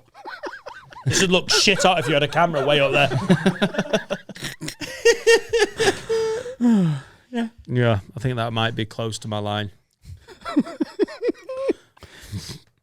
What if she wanted to look at your passport and you asked why, and she said it was to check your ethnicity? Would I fuck a racist? No, you don't know she's racist. Also, what about me? Is it definitely Caucasian? No, Hey, by listen. ethnicity, I mean where you're from. That Shaggy song came on, you had suspiciously good rhythm. I'd like to see a passport. Mr. Bombastic. Down, down, down. Mr. Lover, She's like, well, I love R&B and hip-hop, but this guy's too good. A weird racist that likes R&B and hip-hop. Love the music, can't stand the culture. What was the question? it was Why? about where your line would be, wasn't it? Oh yeah, It's about washing your washing your penis knob. in a It's about sink. washing your knob. Obviously I do. Paint me. Paint me like one of your French girls, Jack. Look, your mate's got OCD. He's got a mental health condition. You need to get him some professional help. Yeah, or his own Dyson. One more, and then we'll call it a day. Wag Wag Lids, huge fan of the pod. Pub. He's a... fuck you. Just cut that out. Look at me. Huge fan of the pod. It's got me through some rough times during Rona. Can you lads please have a word with my helmet of a cousin? He's also my best mate. We literally grew up together. He's just turned 34 and decided to buy himself a pair of rollerblades. He's a decent lid normally, but his new hobby is fucking bizarre. He basically looks like Dan without the glasses. Yes, a massive nonce. Now he's rolling around fucking skate parks in the middle of winter and even came into work limping the other day because he fucking fell over. Ended up with a badly bruised coccyx. Sort him out, please. He definitely listens to the pod. His name's Nathan. Please name and shame him. So, the crime is rollerblading. Do we need to have a word? He's 34. He's a MILF. Nearly. He's very nearly a rollerblading MILF. Yes, almost. But also, that's and then after that, it stops being gendered, doesn't it? But it becomes GILF. And that can be grandma or granddad that I'd like to fuck. And there's no way of telling. And that's good, actually. It's progressive. Or OA PILF. Yeah. Isn't MILF man too? No, his dad. Oh, dad. Dilf. Yeah. Dilf. And then Gilf is like, but then Gilfie Sigurdsson likes to fuck children, so it comes back around. No, like allegedly. He's in a feeber file, and it's only He's alleged. He just suddenly stopped playing because he was too good at football. Upset me. Right, this guy needs sorting out. There are plenty of modes of transport, Nathan, that will be absolutely fine for you to get about your merry life. There is no reason to strap your transport to your feet. It is outmoded and unfashionable, and you're a twat. So just fucking grow up, you stupid fucking loser, and don't get a skateboard either, because they're a hazard. The city has provided you perfectly good scooters that you can rent with all the other cunts and get about that way. Now get off your silly rollerblades and, you know, swooping about with your ponytail that I assume you have. Okay, you're obviously, you know, you don't look. Okay, the last guy washed his knob too much. He needed help. The problems were not disguising themselves well. I would argue they are disguising themselves even worse in this situation. The rollerblades are a cry for help, and we need to get on to a men's mental health charity, Sharpish, because rollerblades is the very zenith of an appalling mental health condition. Wow. Is that better? Is that the good way to answer the question? Or is that conclusive? I'd just like to say that I agree. Yeah. Everything he said. Yeah. Thank you for. Hey, I'm not against all rollerbladers. I mean, Instagram Reels, if you whack it on there, it's got some very cute, fat-batted South American ladies who rollerblade and have their mates rollerblade behind them and film said fat batty rollerblading through the streets of what I assume is Rio de Janeiro, where the fat bat reigns. And touche, ladies and gents. Well, I've never seen those, and maybe I'd have to revise my opinion. And actually, to be completely fair, we do not know how fat Nathan's batty is. So maybe we need to go back to the lid, what his name is. Leon. Leon? Leon, this is about to backfire. Leon the professional. Leon sounds like he might have a fat batty. Anyway, Nathan and Leon. No way are they friends. They don't know each other. This is more made up than sticking your dick in a Dyson. Nathan and Leon, honestly. Anyway, Leon, sort it out, okay? Your friend needs a hug. He doesn't need you to be fucking talking shit behind his back. He's rollerblading. This isn't funny. Get a grip. At 34. At 34, that's my age. I wouldn't think rollerblade at 34. Would you rather, if you were 34, which would you find it more embarrassing to do, Warhammer or rollerblading? Oh. And you don't have to rollerblade in like public air. You don't have to Warhammer publicly, do you? No, they have little sort of dens. So most of them become vape shops. The hot girl after the show takes you back. Laura's gone. You're you. Sorry about that. She goes, Laura's gone, and you're who you are today. In this moment. and she goes, just about, she turns the door. She goes, just before we are going to fuck, will you come rollerblading with me? I'd rather be painted. Would you? Yeah. No, I'd rather go rollerblading with a woman. Yeah. What? What a brilliant reason to get hit by a taxi. I'd get it 2 a.m. Why did you break your leg down? Trying to get laid. I'd get it to bend over the railing and try and rollerblade right into a pum-pum. Jesus motherfucking Christ. Over a railing. She wanted to go. She didn't want to get fucked in public. You don't know that. I don't know that. If we could get somebody to paint that. As long as you got purchased, the blades would work quite well. No, you'd have to fallen over. Like Newton's cradle, you'd fuck forever. Just like Newton's cradle. Entropy, lad. There's no friction.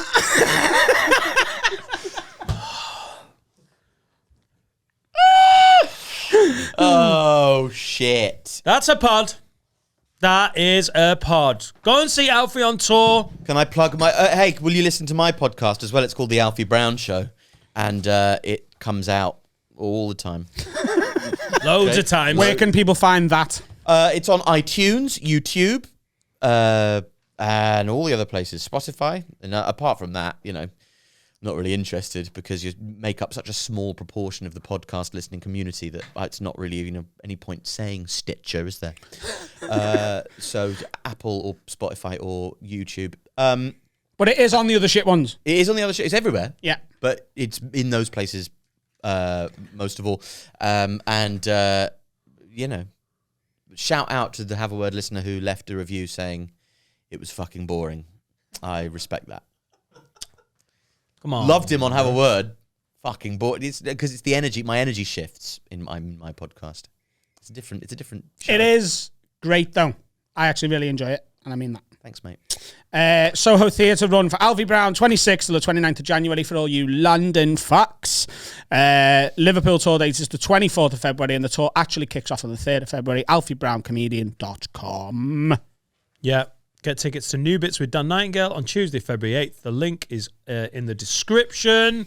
Thursday, the 27th of January, my second Liverpool tour date at the Liverpool Philharmonic Hall will go on sale at 10 a.m. Yeah. Goes on sale on that date. The actual date of the show is Saturday, the 25th of June. That will go on sale on the 27th of January, 10 a.m. Be quick. All the good seats sold out really fast last time. People were moaning that they were going to have to buy tickets up in the skies. We've added the second date.